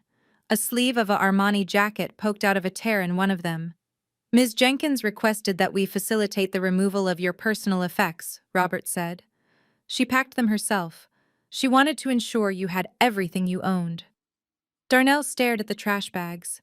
His custom suits, his sneaker collection, his life, reduced to roadside debris. You can't do this, Darnell whispered. This is a legal eviction. Actually, Robert countered, pulling a folded document from his pocket. Ms. Jenkins provided us with a copy of the cohabitation agreement you signed when you moved in. Clause 4, Section B states that as a non-paying guest, your tenancy can be terminated at will without notice if domestic misconduct is suspected. Darnell grabbed the paper. He didn't read it. He crumpled it in his fist. Where is she? He snarled. She is not here, Robert said. And you need to leave, now. If you do not vacate the premises, I am authorized to call the police and have you cited for trespassing. Given the incident with the vehicle earlier today, I imagine you do not want further law enforcement involvement. Darnell looked at the guards. They were waiting for him to make a move. He looked at the door of the penthouse. He imagined me inside laughing. He was wrong, of course. I wasn't laughing. I wasn't even there. I was watching from the hotel across the street sipping tea. Darnell grabbed the garbage bags. They were heavy. He slung 2 over his shoulder and dragged the other 2. He looked pathetic. The tycoon of Atlanta hauling trash bags like a janitor. I will be back, he threatened, though his voice wavered. When she calms down, she is going to fire all of you. Robert pressed the button for the service elevator. Goodbye, Mr. Washington. The doors closed, sealing Darnell in the metal box with the smell of wet wool and failure. He rode down to the loading dock, avoiding the lobby where he might be seen by people who mattered. He emerged into the alley, the rain still pouring down. He had nowhere to go. No car, no credit cards, no home. He pulled out his phone. 10% battery. He scrolled through his contacts. His boys wouldn't answer. They had seen the scene at the restaurant. They smelled blood in the water. He couldn't go to his parents. The shame would kill him. He stopped at one name. Bianca. She was the reason for this mess. She was also the only person in the world who had to take him in.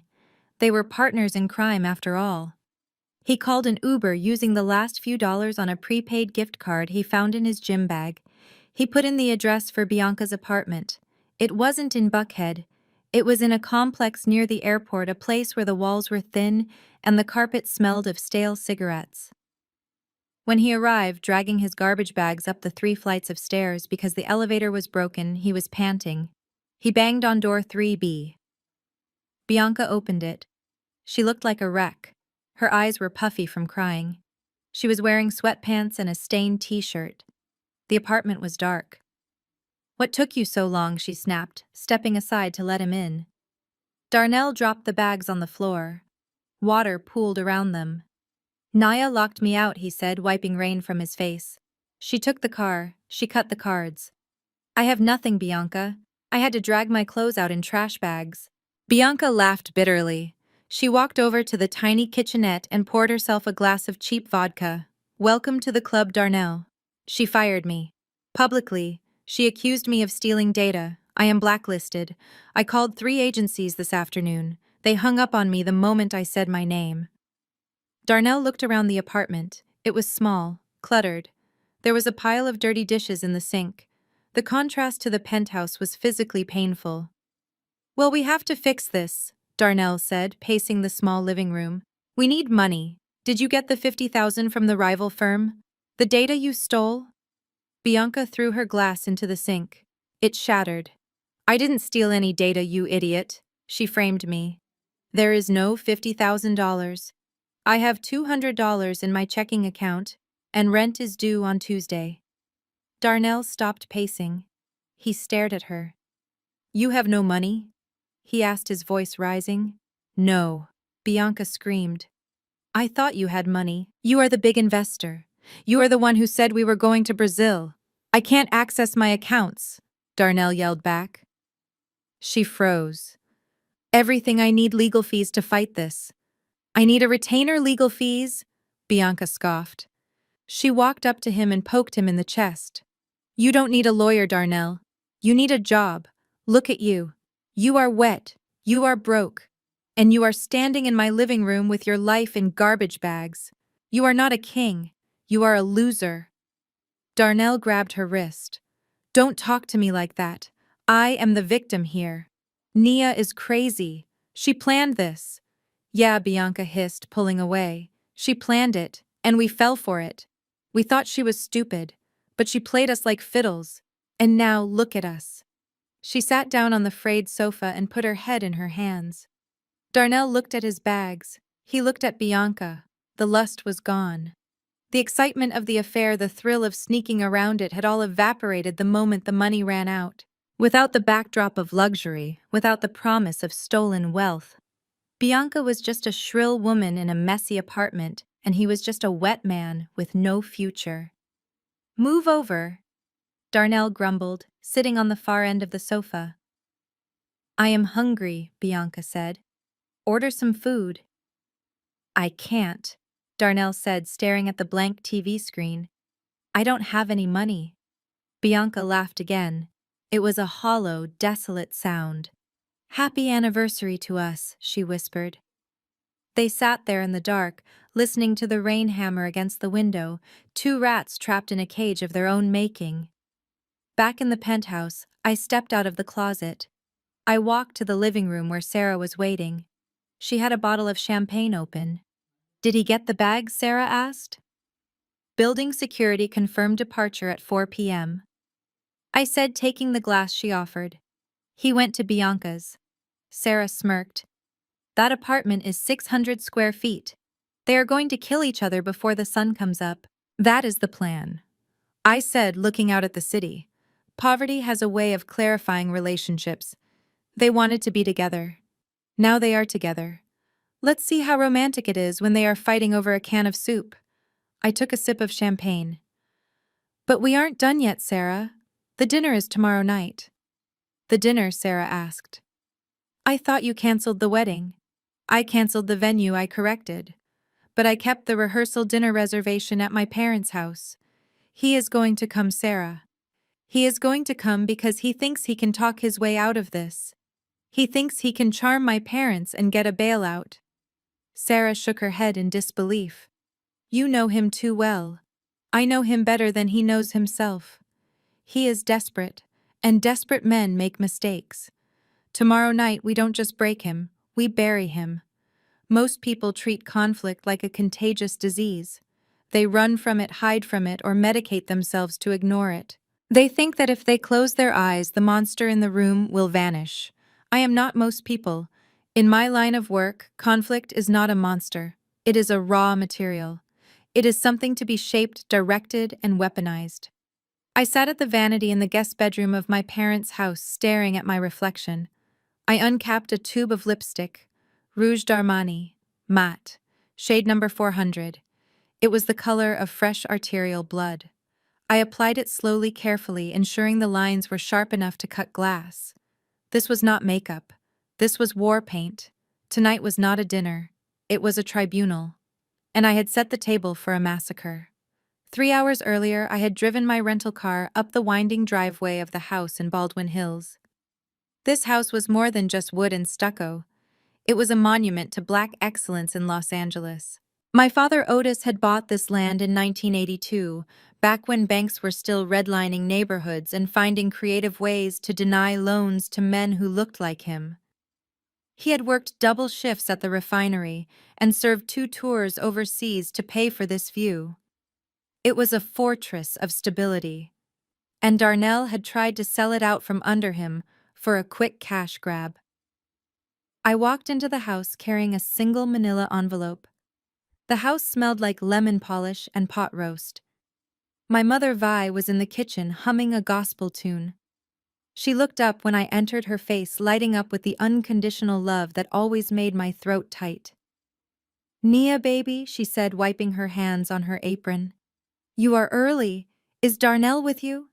I did not smile. I did not hug her. I walked straight to the den where my father was sitting in his leather recliner reading the newspaper. "Mom, come in here," I said. "We need to talk." The tone of my voice stopped the humming instantly. My mother followed me into the den. My father lowered his paper, looking over his reading glasses. He saw the look on my face. He folded the paper and set it aside. "What is wrong?" Otis asked. His voice was deep, gravelly, the voice of a man who had commanded platoons. I sat on the ottoman in front of him. I placed the envelope on his knees. "I am not going to sugarcoat this," I said. "There is no wedding. Darnell and I are done." My mother gasped, her hand flying to her chest. "Oh, Lord, what happened? Did you two have a fight? We can call the pastor. Preacher Jenkins is very good at counseling young couples." "It is not a fight, Mom," I said, keeping my eyes on my father. "It is a felony." Dad opened the envelope. Otis opened the clasp. He pulled out the documents Sarah had retrieved from the bank database: the loan application, the collateral agreement, and the deed transfer affidavit. "Look at the signature on page 3, I said. My father put on his glasses. He stared at the paper. He stared at the signature that read Otis Williams. It was a good forgery, but it wasn't perfect. Darnell had missed the slight tremor in the W that my father had developed in his 70s. "I didn't sign this," my father said quietly. The room temperature seemed to drop 10 degrees. "I know," I said. "Darnell did. He forged your signature to use this house as collateral for a $2 million loan to pay off his gambling debts and his investors. If he had defaulted, and he was going to default, the bank would have foreclosed on this house. You and Mom would have been on the street in 60 days. My mother let out a sound that was half scream, half sob. She grabbed the arm of the sofa to steady herself. "He tried to steal our home," she whispered. "After we welcomed him. After we treated him like a son." My father did not scream. He did not cry. He stood up slowly. He was 72 years old, but in that moment, he looked like the soldier he used to be. The veins in his neck bulged. His hands curled into fists so tight his knuckles cracked. "Where is he?" my father asked. His voice was a low rumble, terrifying in its restraint. "I am going to kill him. I am going to drive over there, and I am going to break his neck." He started walking toward the hallway where he kept his gun safe. "Dad, stop," I commanded. I stood up and blocked his path. I am 5'7", he is 6'2". But I did not flinch. "Move, Nia," he growled. "That man came into my house. He ate my food, and he tried to steal my legacy. He is not walking away from this. He is not walking away." I agreed. "But he is not dying either. If you shoot him, you go to prison. You lose the house anyway to pay for lawyers, and he wins. He becomes the victim." My father stopped. He looked down at me, his chest heaving. "So what do we do?" he demanded. "We call the police." "No," I said. "The police are the final step. The police take him away in handcuffs, yes. But that is too quick. That is too impersonal. I want him to suffer first. I want him to look you in the eye and know that you know. I want to strip him of his pride before the state strips him of his freedom." I took my father's hand. It was trembling with rage. "Sit down, Dad. We are going to have dinner." "Dinner?" my mother asked, incredulous. "You want to feed him." "I want to ambush him," I corrected. "I invited him over tonight." "You did what my father asked. He called me an hour ago begging," I explained. "He is homeless. He is broke. He thinks this is just a misunderstanding." He thinks he can come here, charm you, spin some story about a banking error, and get you to write him a check to tide him over. He thinks you are his safety net. I walked over to the window and looked out at the driveway. He is coming here to manipulate you one last time. We are going to let him try. We are going to let him spin his web. And when he is done lying, when he thinks he has won, we are going to drop the blade. My father sat back down. He took a deep breath, trying to calm the violence in his blood. There is one more thing, I said, turning back to them. What else could there possibly be? My mother asked, wiping her eyes. I didn't just invite Darnell, I said. I invited his parents, Mr. and Mrs. Washington. My parents stared at me in silence. Why, my father asked. They are good people. They don't know about this. Exactly, I said. They think their son is a successful tech entrepreneur. They think he is the golden boy. Darnell's entire existence is built on their validation. He fears their disappointment more than he fears jail. I checked my watch. They will be here in 20 minutes. I told them it was a surprise reconciliation dinner. I told them Darnell and I had a small spat, and we wanted the families together to pray over us. They were delighted. They are bringing a sweet potato pie. This is cruel, Nia, my mother said softly. To them. It is necessary, I replied. Darnell relies on shadows. He relies on keeping his victims separated so he can tell different lies to different people. Tonight I am turning on all the lights. He will have to sit at this table flanked by the parents he betrayed and the parents he lied to, and he will have nowhere to hide. I walked over to the dining room table. It was set for 6. Fine china, crystal glasses, heavy silver knives. I picked up a knife and polished a smudge off the blade with my thumb. We aren't just going to break him financially, I said. We are going to break him socially. We are going to break him psychologically. By the time the FBI walks through that door, Darnell will be begging for the handcuffs just to get away from this table. My father looked at the documents again. He looked at the forged signature that represented a betrayal of 40 years of friendship. He closed the folder. Okay, he said. He looked at my mother. Vi, check the roast. If we are serving him his last meal, let's make sure it is hot. My mother nodded. She straightened her spine. She wiped her face. She was a woman of the church, but she was also a mother who had just found out a wolf was in the henhouse. I will get the sweet tea, she said. I went upstairs to finish getting ready. I put on the dress I was supposed to wear to the rehearsal dinner. It was white silk. Innocent. Pure. I applied the lipstick. Downstairs, the doorbell rang. I heard the voices of Mr. and Mrs. Washington. They sounded happy. They sounded hopeful. Where are the kids? Mrs. Washington asked. They are coming. My mother lied smoothly. Come in, Helen. Sit down. I stood at the top of the stairs listening. 5 minutes later, the doorbell rang again. This time the knock was frantic. Rapid fire. I walked to the landing. I looked down at the foyer. My father opened the door. Darnell stood there.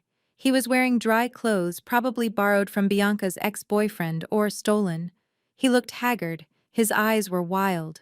But the moment he saw my father, he put on the mask. He straightened his posture. He forced a smile.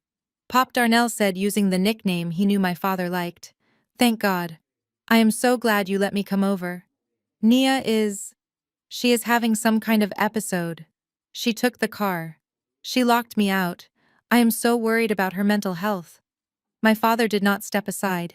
He stood in the doorway, blocking the view of the living room. Is that so? My father said.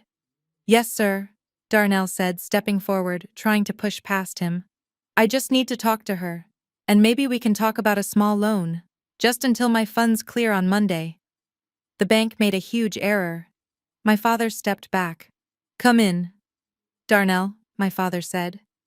Darnell exhaled. He stepped into the house. He thought he was safe. He thought he had found sanctuary.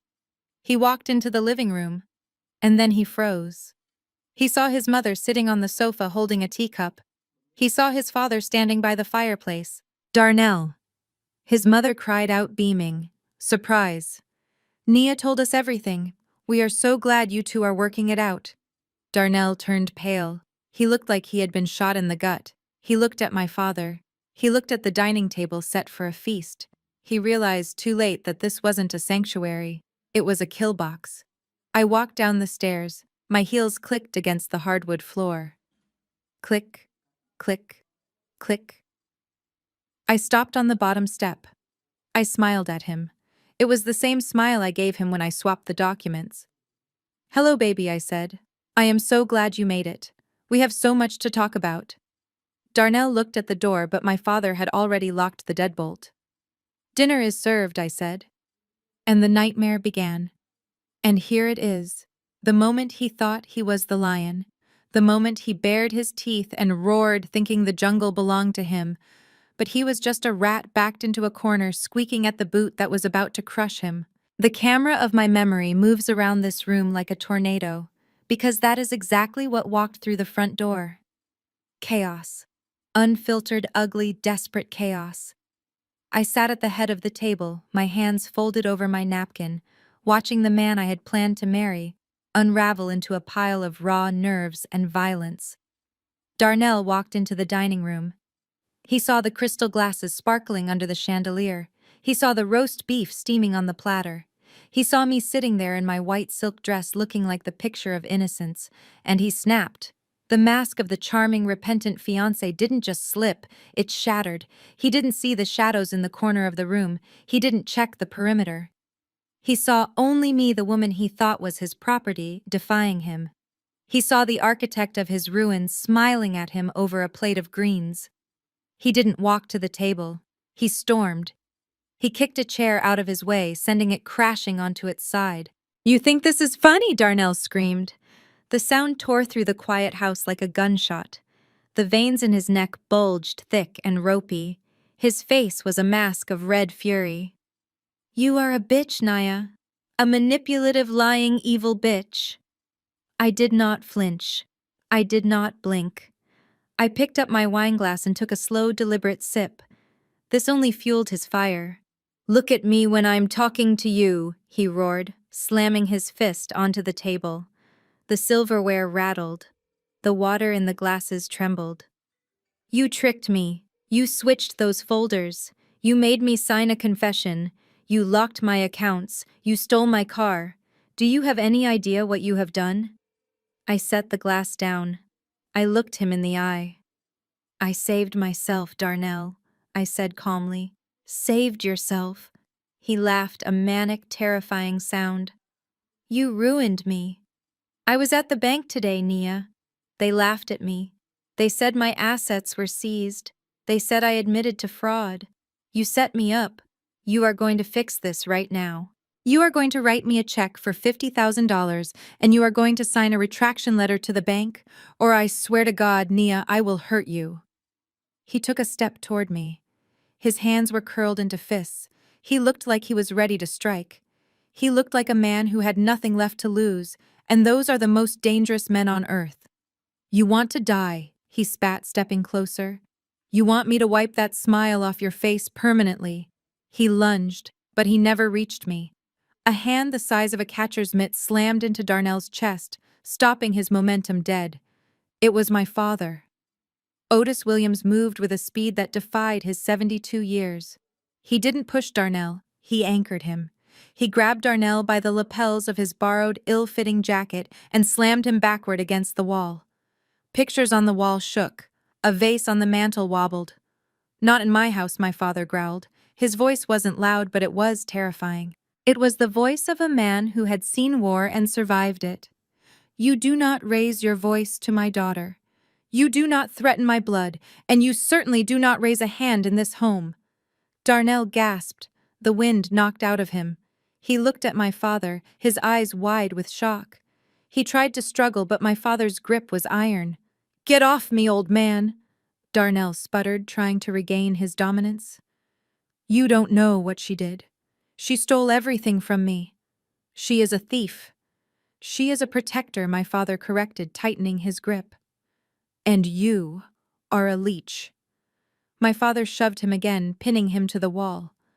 "We saw the paperwork, Darnell. We saw the signature. You tried to sell my house. You tried to forge my name. You looked me in the eye for 3 years, ate at my table, called me Pop, and all the while you were sharpening your knife to stab me in the back." Darnell's face went pale. He realized the game was up with my father, but he still had one card to play. He thought he could pivot. He thought he could play the victim to the audience he didn't know was there. "Pop, listen." Darnell pleaded, his voice cracking. "It is not what it looks like. Nia is confusing you. She is mentally unstable. She has been acting crazy all week. I didn't forge anything. I was trying to save the house. She was the one in debt. I was trying to help her." I sat at the table and shook my head. The lies came so easily to him. It was almost impressive. "Save the house," my father repeated, disgusted. "By selling it." "Yes," Darnell insisted. "It was a bridge loan. To save Nia's company. She is in trouble, Pop. She is too proud to tell you. I took the fall for her. That is why I signed those papers. I was trying to protect her. And this is how she repays me. She frames me." He was improvising now. He was spinning a web of absolute fiction, hoping that my father's love for me was weaker than Darnell's charisma. I stood up. "That is an interesting story, Darnell," I said. "I wonder if your mother believes it." Darnell froze. He frowned. "My mother." I pointed to the corner of the room near the entrance to the sunroom. The shadows shifted. Mrs. Washington stepped into the light. She was trembling. Her hands were covering her mouth. Tears streamed down her face, ruining her Sunday makeup. Beside her stood Mr. Washington, a deacon in the church, a man of few words and immense pride. He looked at his son with an expression I will never forget. It wasn't anger. It was total crushing disappointment. Ma, Darnell whispered. His voice was a child's voice, small, broken. Mrs. Washington walked toward him. She moved slowly, as if she were walking underwater. She stopped 3 feet away from him. "We heard you," she said softly. Her voice broke on the last word. "We heard you come in here. We heard you curse at this woman. We heard you threaten to kill her." Darnell shook his head frantically. "Ma, no. It is not like that. You don't understand. Nia is setting me up. She invited you here to ambush me." "She invited us here to have dinner," Mr. Washington said. His voice was deep and stern. "She told us you two were reconciling. She wanted us to pray for you. And instead we watched you walk in here like a thug." "Dad, listen to me," Darnell begged, reaching out a hand. "Don't," Mr. Washington said, stepping back. "Don't you touch me. I raised you better than this. I worked 2 jobs so you could go to college. I taught you to respect women. I taught you that a man's word is his bond. And you come in here into Otis's house and you try to steal from him." "I didn't," Darnell cried. He looked at me, his eyes pleading. "Nia, tell them. Tell them it is a mistake. Stop this. It has gone too far." I walked over to him. I stood next to my father. "It hasn't gone far enough, Darnell," I said. "You want to talk about mistakes? Let's talk about the mistake of thinking I was stupid. Let's talk about the mistake of sleeping with my cousin in my bed while I was in Chicago working to pay your bills." Mrs. Washington gasped. "Bianca?" she asked. "You and Bianca?" Darnell looked at the floor. He couldn't deny it. The evidence was all over his face. "Nia, please," he whispered. "Not in front of them." "Why not?" I asked. "You didn't mind laughing about it in front of your friends. You didn't mind humiliating me when you thought I wasn't listening. The idiot doesn't know I am screwing her friend. Isn't that what you said?" Darnell looked up. Shock registered on his face. He remembered the phone call. He remembered the moment he hadn't hung up. "You heard that," he breathed. "I heard everything I said. I heard you call me a cash cow. I heard you plan to dump me on Friday. Well, it is Tuesday, Darnell. And look who is standing." He looked around the room. He saw 4 parents who looked at him like he was a stranger. He saw a woman who looked at him like he was dirt. He realized his gaslighting wouldn't work. The audience wasn't buying the ticket, so he switched tactics again. He went from bully to victim to beggar. Ma, he sobbed, dropping to his knees. Ma, help me. She took everything. I have no money. I have no car. I am going to go to jail if she doesn't retract that paperwork. Please, talk to her. I am your son. Mrs. Washington looked down at him. She loved him. I knew she did. It was killing her to see him like this. But she was a woman of principle. Get up, she said. Her voice was hard. Get up off the floor. You are embarrassing us. I can't. Darnell wept. I have nowhere to go. Mr. Washington stepped forward. You have plenty of places to go, son. You can go to the police station and turn yourself in. Turn myself in? Darnell looked up horrified. Dad, are you serious? Dead serious, Mr. Washington said. If you did what she says you did, if you forged Otis's name, if you stole money, then you need to pay for it. We didn't raise a criminal. And we certainly didn't raise a coward who begs for mercy after getting caught. Darnell looked at his father. He saw no sanctuary there. He looked at my father. Otis was still standing guard, ready to throw him through a window if necessary. He looked at me. You planned this. He hissed, his sadness turning back into venom. You evil witch. You brought them here to watch me die. I leaned down so my face was level with his. I brought them here so they would know the truth, Darnell. So that when you call them from prison asking for bail money, they know exactly who they are paying for. Prison, he scoffed. I am not going to prison. It is a civil dispute. My lawyer will tear that contract apart. You coerced me. I was drunk. You were drunk, I repeated. Were you drunk when you forged the deed transfer last week? Were you drunk when you set up the shell company in the Caymans? He went silent. Get out, my father said. Darnell stood up. He wiped his face. He tried to straighten his jacket. Fine, he said. I am leaving. But this isn't over, Nia. You think you won. You didn't win. You are just a lonely, bitter woman who couldn't keep a man without buying him. I laughed. It was a genuine laugh. I didn't buy you, Darnell, I said. I sold you. And I got a great price. He stared at me confused. Get out, my father roared. Darnell turned and walked to the door. He didn't look back at his parents. He opened the door and stepped out into the night. The door slammed shut. The silence in the room was heavy.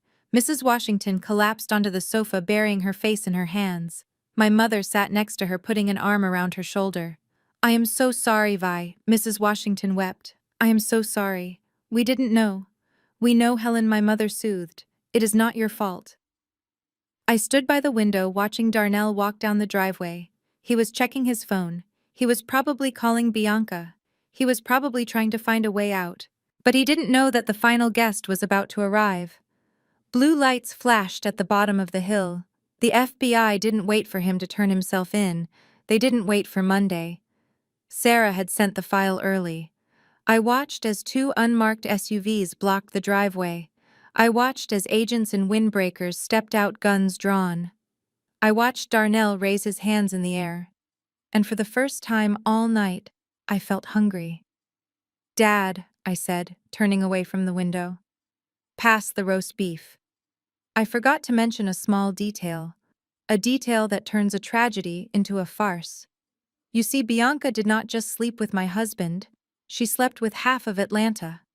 I sat in the penthouse looking at a crumpled medical report on the coffee table. It was stained with a single drop of red wine. It was a pathology report from a fertility clinic in Buckhead. It was dated 2 years ago. I ran my finger over the bold text at the bottom. Azoospermia. Total absence of viable sperm. I laughed softly. It is amazing what men will hide to protect their egos. Darnell thought he was a stallion. Science proved he was a gelding. Back at the house, the air was thick enough to choke on.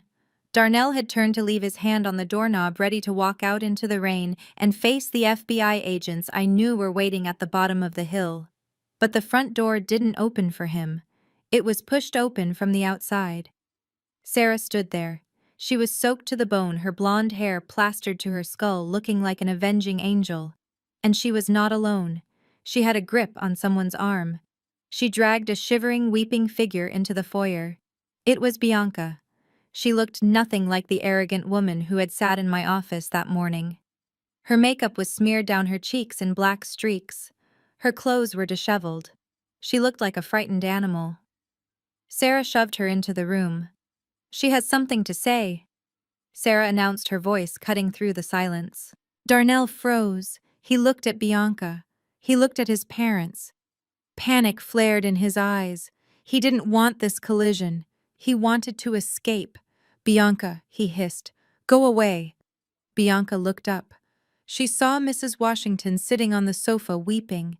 She saw a lifeline. She threw herself past Darnell and fell to her knees in front of his mother. "Mrs. Washington, please," Bianca sobbed, grabbing the older woman's hands. "You have to help us. You have to tell Nia to stop. She is destroying your grandchild." The room went dead silent. My mother stopped pouring tea. My father lowered his chin, his eyes narrowing. Mrs. Washington stopped crying and stared at Bianca. "Grandchild," Mrs. Washington whispered. "Yes," Bianca cried, placing a hand on her flat stomach. "I am pregnant. I am carrying Darnell's son." Darnell's head snapped up. He stared at Bianca. He didn't know. Or maybe he suspected, but he hadn't confirmed it. But in that second, I saw the gears turning in his desperate rodent brain. He saw an exit strategy. He saw a way to reclaim his status as the patriarch, even in ruin. He rushed over to Bianca. He dropped to his knees beside her and wrapped a protective arm around her shoulders. He looked at his parents with a sudden feigned nobility. "It is true," Darnell declared, his voice trembling with fake emotion. "We didn't want to tell you like this. But yes. Bianca is carrying my legacy. Ma Dad, you are going to be grandparents." He looked at me with a smirk. It was a weak, terrified smirk, but it was there. He thought he had found the one thing I couldn't touch. He thought the sanctity of a baby would shield him from my wrath. "Nia, you can't do this to a pregnant woman," Darnell said, trying to sound authoritative. "You can't evict the mother of my child. You can't send the father of your nephew to prison. Have some mercy." Mrs. Washington looked torn. "The news of a baby is powerful medicine. It can heal old wounds. It can blind people to the truth." I saw her soften. I saw her look at Bianca's stomach with a flicker of hope. "A baby," she breathed. "A grandson." "Yes, Ma," Darnell urged, squeezing Bianca tight. "A grandson. A Washington. We made a mistake, yes. But we are building a family. You have to help us. You have to talk to Otis." I stood by the fireplace watching this tableau. It was almost touching, the way they clung to each other, the way they tried to build a castle out of wet sand. I walked over to the coffee table. I picked up the manila envelope I had brought with me. "That is wonderful news," I said. My voice was ice cold. Darnell glared at me. "Shut up, Nia. You don't get to speak. This is family business." "It is family business," I agreed. "Which is why it is so confusing." I pulled out the medical report. I walked over to Mrs. Washington. I did not hand it to Darnell. I handed it to his mother. "Helen," I said softly, "I think you should read this before you start knitting booties." Mrs. Washington took the paper. Her hands shook. She put on her reading glasses. "What is this?" Darnell demanded, trying to snatch the paper. My father stepped forward and blocked him. "Let her read, boy." Mrs. Washington scanned the document. She read the header: Atlanta Center for Reproductive Health, patient name Darnell Washington, date August 2 years ago. She read the diagnosis. "I don't understand," Mrs. Washington said, looking up at me. "What does this mean?" "It means," I said, looking directly at Darnell, "that your son has been abusing anabolic steroids for 5 years to maintain that physique he is so proud of. And as a result, he suffered from severe testicular atrophy 2 years ago."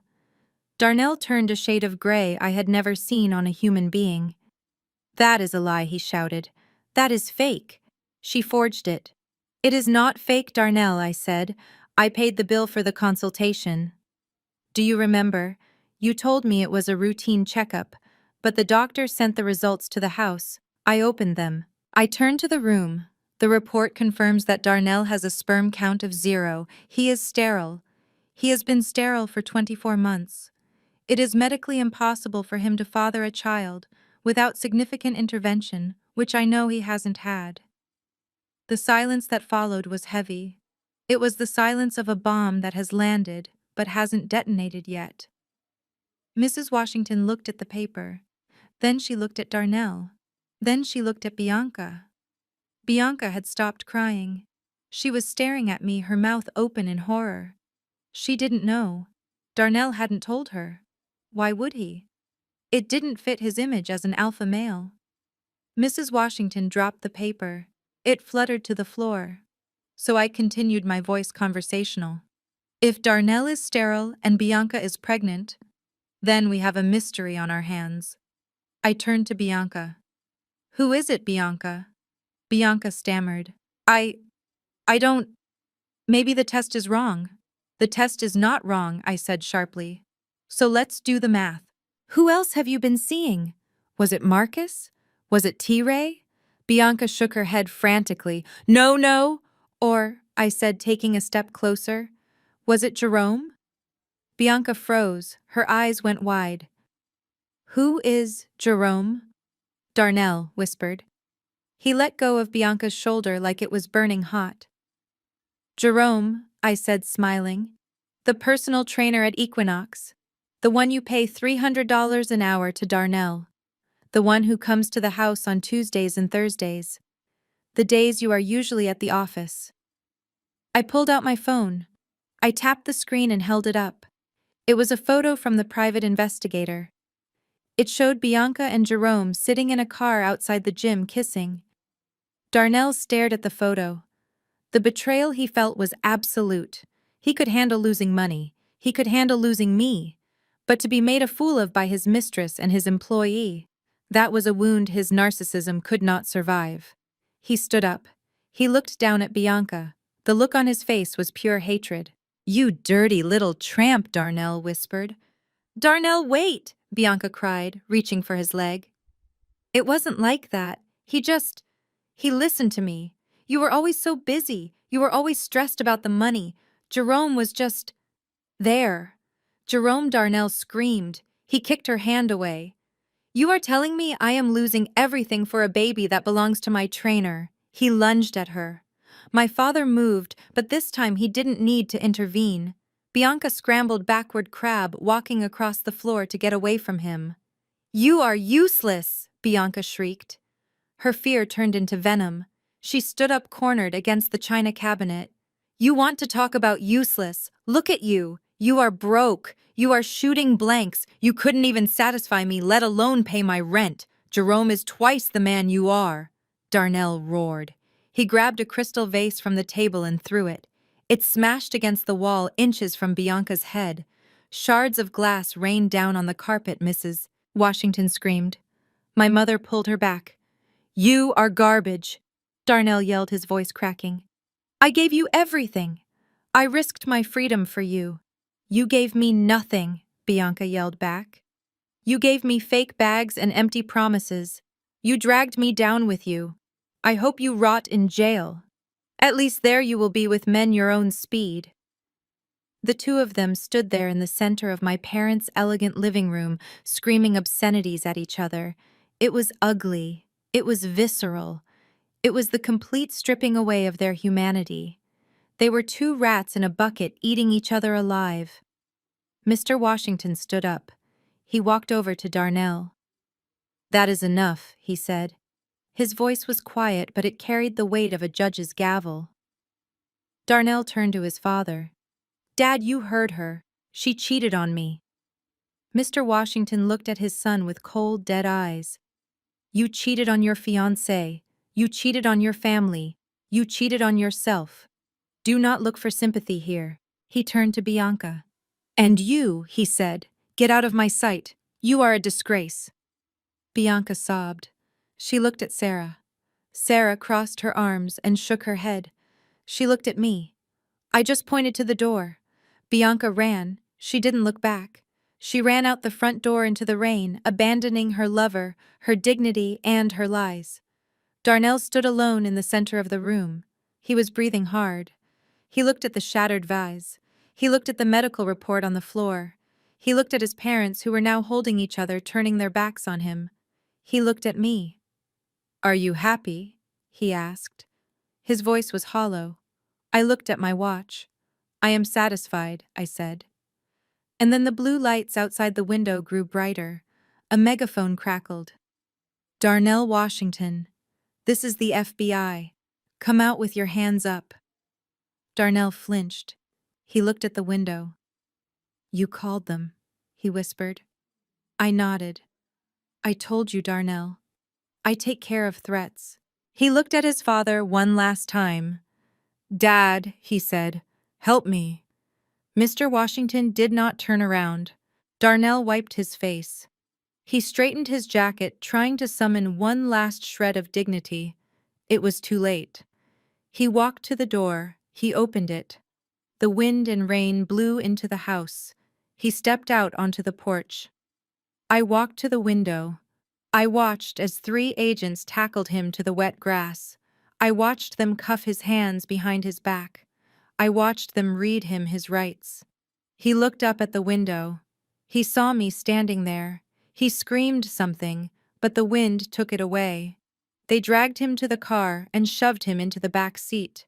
The SUVs drove away, leaving nothing but tire tracks on my father's lawn. I turned back to the room. My mother was cleaning up the broken glass. Mrs. Washington was sitting in the armchair staring at nothing. Sarah was pouring herself a very large glass of wine. "Is it over?" my father asked. I picked up the medical report and tossed it into the fireplace. I watched the flames curl around the paper, turning Darnell's secrets into ash. "Yes, Dad," I said. "It is over." But I was wrong. It wasn't over. Because the next day I had to visit him. I had to look him in the eye one last time. Not to gloat, but to give him the bill. Prison is a physical state. You sleep in a cage. You eat slop. You survive. That is manageable. Men stronger than Darnell have done it. But the psychological torture of knowing that your entire downfall was engineered by the woman you thought was stupid, that is a sentence with no parole. I poured another glass of the Cabernet. It was a 2015 vintage, full-bodied, complex, just like the scheme I had executed. My hand did not shake. My pulse did not race. I felt the kind of deep narcotic relaxation that only comes when the final chess piece has been toppled. Back on the lawn, the chaos was absolute. The blue and red strobe lights from the SUVs cut through the rain, illuminating the falling water like shards of glass. Darnell was face down in the mud. The expensive suit I had bought him was ruined. The Italian loafers were scraping against the wet asphalt as he kicked and struggled. "Get off me!" Darnell screamed. His face pressed into the dirt. "Do you know who I am? I am a businessman. This is a mistake. My fiancé is crazy. She called you because of a domestic dispute." A large boot pressed down on his back. Special Agent Miller did not look like he cared about domestic disputes. He looked like he ate concrete for breakfast. He yanked Darnell's arms behind his back and ratcheted the cuffs tight. The sound of the metal clicking shut was the sweetest music I had ever heard. Darnell Washington, Agent Miller barked, hauling him to his feet.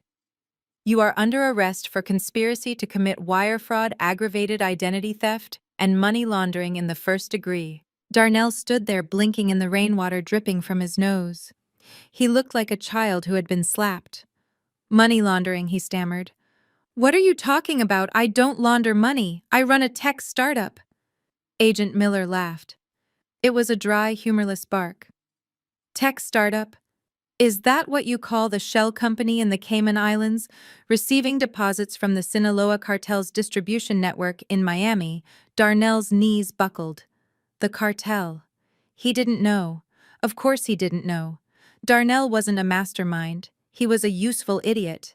He had found a private lender online who promised low interest rates and no background checks. He thought he was smart. He thought he had found a loophole. In reality, he had found a wash cycle for dirty money. "I didn't know," Darnell shrieked, looking wildly around the yard. "I swear to God I just borrowed money. I didn't know where it came from." "Ignorance is not a defense, son," Miller said, shoving him toward the car. "Especially not when you signed a notarized affidavit accepting full executive responsibility for the funds." Darnell froze. He stopped walking. He dug his heels into the mud. The affidavit. He looked up at the porch. He looked past the rain, past the agents, past his weeping parents. He looked right at me. I stood under the shelter of the overhang, leaning against the pillar. I was dry. I was calm. I was watching him with the detached curiosity of a scientist observing a lab rat. "You knew," Darnell whispered. His voice carried over the sound of the storm. I nodded slowly. "Yes, Darnell, I knew. I had known for 3 weeks. When Sarah ran the forensic audit, she didn't just find a Ponzi scheme. She found the source of his liquidity. Most women would have run. Most women would have called the police immediately. But I needed insurance. I needed to make sure that when the hammer dropped, it didn't hit me." "That document you signed at the restaurant," I called out to him. "The one you didn't read because you were too busy flirting with Bianca. Do you remember it?" Darnell stared at me, his eyes wide with horror. "It wasn't a loan guarantee, Darnell. It was a declaration of sole ownership. You signed a paper stating that Nexus Innovations and all its associated accounts were under your exclusive control. You absolved me of all liability. You claimed every single dirty dollar as your own." Darnell's mouth opened and closed. He remembered. He remembered his arrogance. He remembered winking at Marcus. He remembered signing his death warrant with a flourish. "You set me up!" he screamed. He lunged toward the porch, but Agent Miller yanked him back. "You set me up!" "She knew. She is an accomplice. Arrest her too." Agent Miller didn't even look at me. "We have her statement. Mr. Washington. Miss Jenkins came to us 3 days ago. She provided the wire transfer records. She provided the audio recordings of you discussing the offshore accounts. She is a cooperating witness. You, on the other hand, are the target." "No." Darnell howled. It was a raw, animalistic sound. "Ma, Dad." "Tell them Mrs. Washington was sobbing into her husband's chest. She couldn't look. She couldn't watch her golden boy, her pride and joy, being dragged away like a common thug." Mr. Washington stood like a statue. He stared at his son. He saw the handcuffs. He saw the federal agents. He saw the truth. He turned his back. "Dad," Darnell screamed. "Dad, don't turn away from me!" Agent Miller shoved Darnell's head down to protect it as he pushed him into the back of the SUV. Darnell fought. He kicked the door. He pressed his face against the window. "Nia, I will kill you. I will kill you for this." I walked down the steps. I walked right up to the car window. The rain misted my face, but I didn't care. I signaled for Miller to roll down the window. He hesitated, then pressed the button. The glass slid down. Darnell was panting. He smelled like fear and wet wool. "You are dead," he hissed at me. I leaned in close. "Darnell," I whispered, "you are going to federal prison. You are going to be there for a very long time. And do you know what the worst part is?" He stared at me, hate burning in his eyes. "The worst part is that you did this to yourself. You could have just loved me. You could have just been honest. I would have fixed your debts. I would have helped you build a real business. I would have given you the world. But you wanted to be a big man. You wanted to play games. Well, congratulations. You played. And you lost." "Roll it up," I said to Miller. The window slid up, sealing him inside his new reality. The SUVs peeled out of the driveway, sirens wailing, disappearing into the dark, rainy night. I stood there for a moment in the quiet that followed. The rain was slowing down. The storm was passing. I turned around and walked back up the stairs. My mother was standing in the doorway. She looked shaken. She looked old. Her hands were trembling as she clutched her shawl. Nia, she whispered. Is he gone? I walked over to her. Her collar was crooked. I reached out and gently straightened it. I smoothed the fabric. I tucked a stray lock of gray hair behind her ear. Yes, Mama, I said softly. He is gone. Is he coming back? I looked at the empty driveway. No, he isn't coming back. I put my arm around her and led her back inside. Come on. The tea is getting cold. We walked back into the living room. The broken glass had been swept up. The fire was crackling in the hearth. It was warm. It was safe. Mr. and Mrs. Washington were sitting on the sofa looking like ghosts. They had lost a son tonight. Not to death, but to something worse. To the truth. I poured fresh tea for everyone. I sat down in the armchair. I took a sip. My father looked at me from across the room. There was a mixture of fear and respect in his eyes. He realized, perhaps for the first time, that his little girl wasn't just a survivor. She was a predator who hunted predators. You did good, Nia, he said gruffly. I nodded. I know, Dad. I looked at the empty seat at the table where Darnell had sat just an hour ago. I raised my teacup in a silent toast.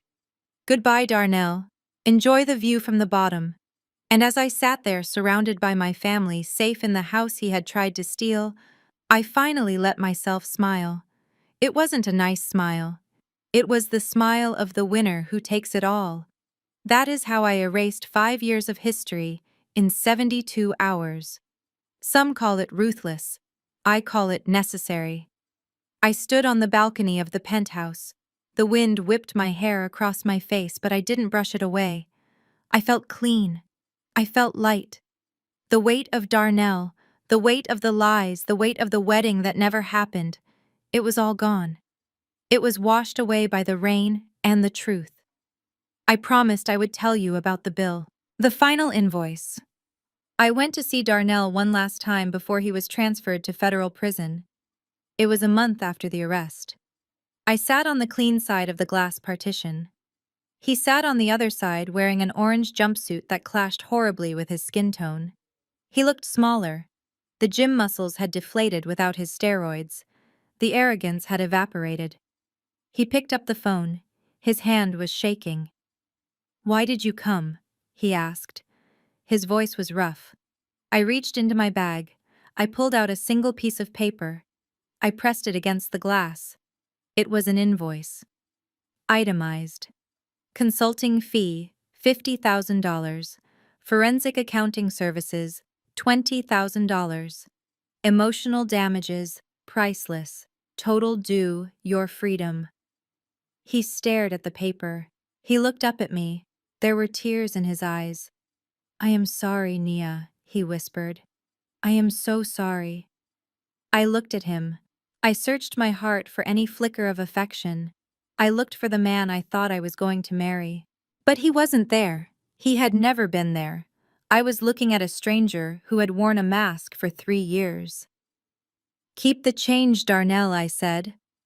I hung up the phone. I walked out of the visitation room. I didn't look back. That was the closure.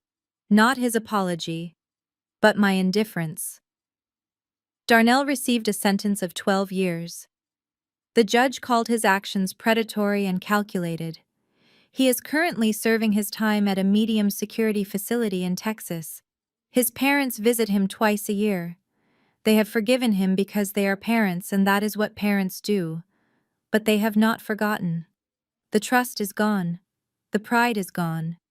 They are just 2 old people visiting a disappointment in a cage. And Bianca, the cousin who wanted my life. She got a version of it, just not the one she expected. She is a mother now, a single mother. The DNA test confirmed that Jerome, the personal trainer, was the father. Jerome wanted nothing to do with the child. He pays court-ordered child support, a meager $300 a month that barely covers diapers. Bianca works double shifts at a diner near the airport to make ends meet. I saw her once. It was raining just like that night at my parents' house. I was in the back of my town car on my way to the airport for a conference in Paris. I saw a woman at the bus stop struggling with a stroller and a broken umbrella. She looked tired. She looked old. She was wearing a knockoff version of the bag I gave her, the leather peeling at the corners. My driver slowed down. "Do you know her, Ms. Jenkins?" he asked. I looked at her through the tinted glass. I saw the struggle. I saw the karma. "No," I said. "Drive on. We are not family anymore. We are strangers who share a bloodline and a bad memory." As for me and Sarah, we didn't just survive. We thrived. We took the wreckage of my engagement and built a fortress. We opened our own firm, Jenkins and Miller. We specialize in forensic accounting and crisis management for women who suspect their partners are hiding assets. We are the grim reapers of divorce court. Sarah handles the law. She is the shark in the courtroom. I handle the strategy. I am the ghost in the machine. We have a waiting list 6 months long. Every day women come to our office. Women who feel crazy. Women who are being gaslit. Women who are being told they are imagining things. We sit them down. We pour them tea, and we tell them the truth. You are not crazy, you are just uninformed, and we are going to fix that. We are the wealthiest women in our circle. But we don't flash it. We don't need to. Power isn't about the car you drive or the bag you carry. Power is the ability to walk away from a table when respect is no longer being served. My father got his house back. The bank rescinded the loan immediately once the fraud was proven. He sits in his recliner every Sunday, reading the paper at peace. My mother hums in this kitchen. The house is safe. The legacy is secure. I turned away from the city lights and walked back into the living room. The penthouse was quiet. It was a peaceful quiet. Not the silence of secrets, but the silence of freedom. I walked over to the camera. I looked directly into the lens. There is a lesson here. A warning. Men like Darnell rely on your silence. They rely on your shame. They think that because you love them, you are weak. They think that if a woman isn't screaming, she isn't dangerous. They are wrong. Don't ever underestimate a woman who stays quiet while you disrespect her. She isn't accepting it. She isn't ignoring it. She is calculating. She is documenting. She is waiting for the perfect moment to strike.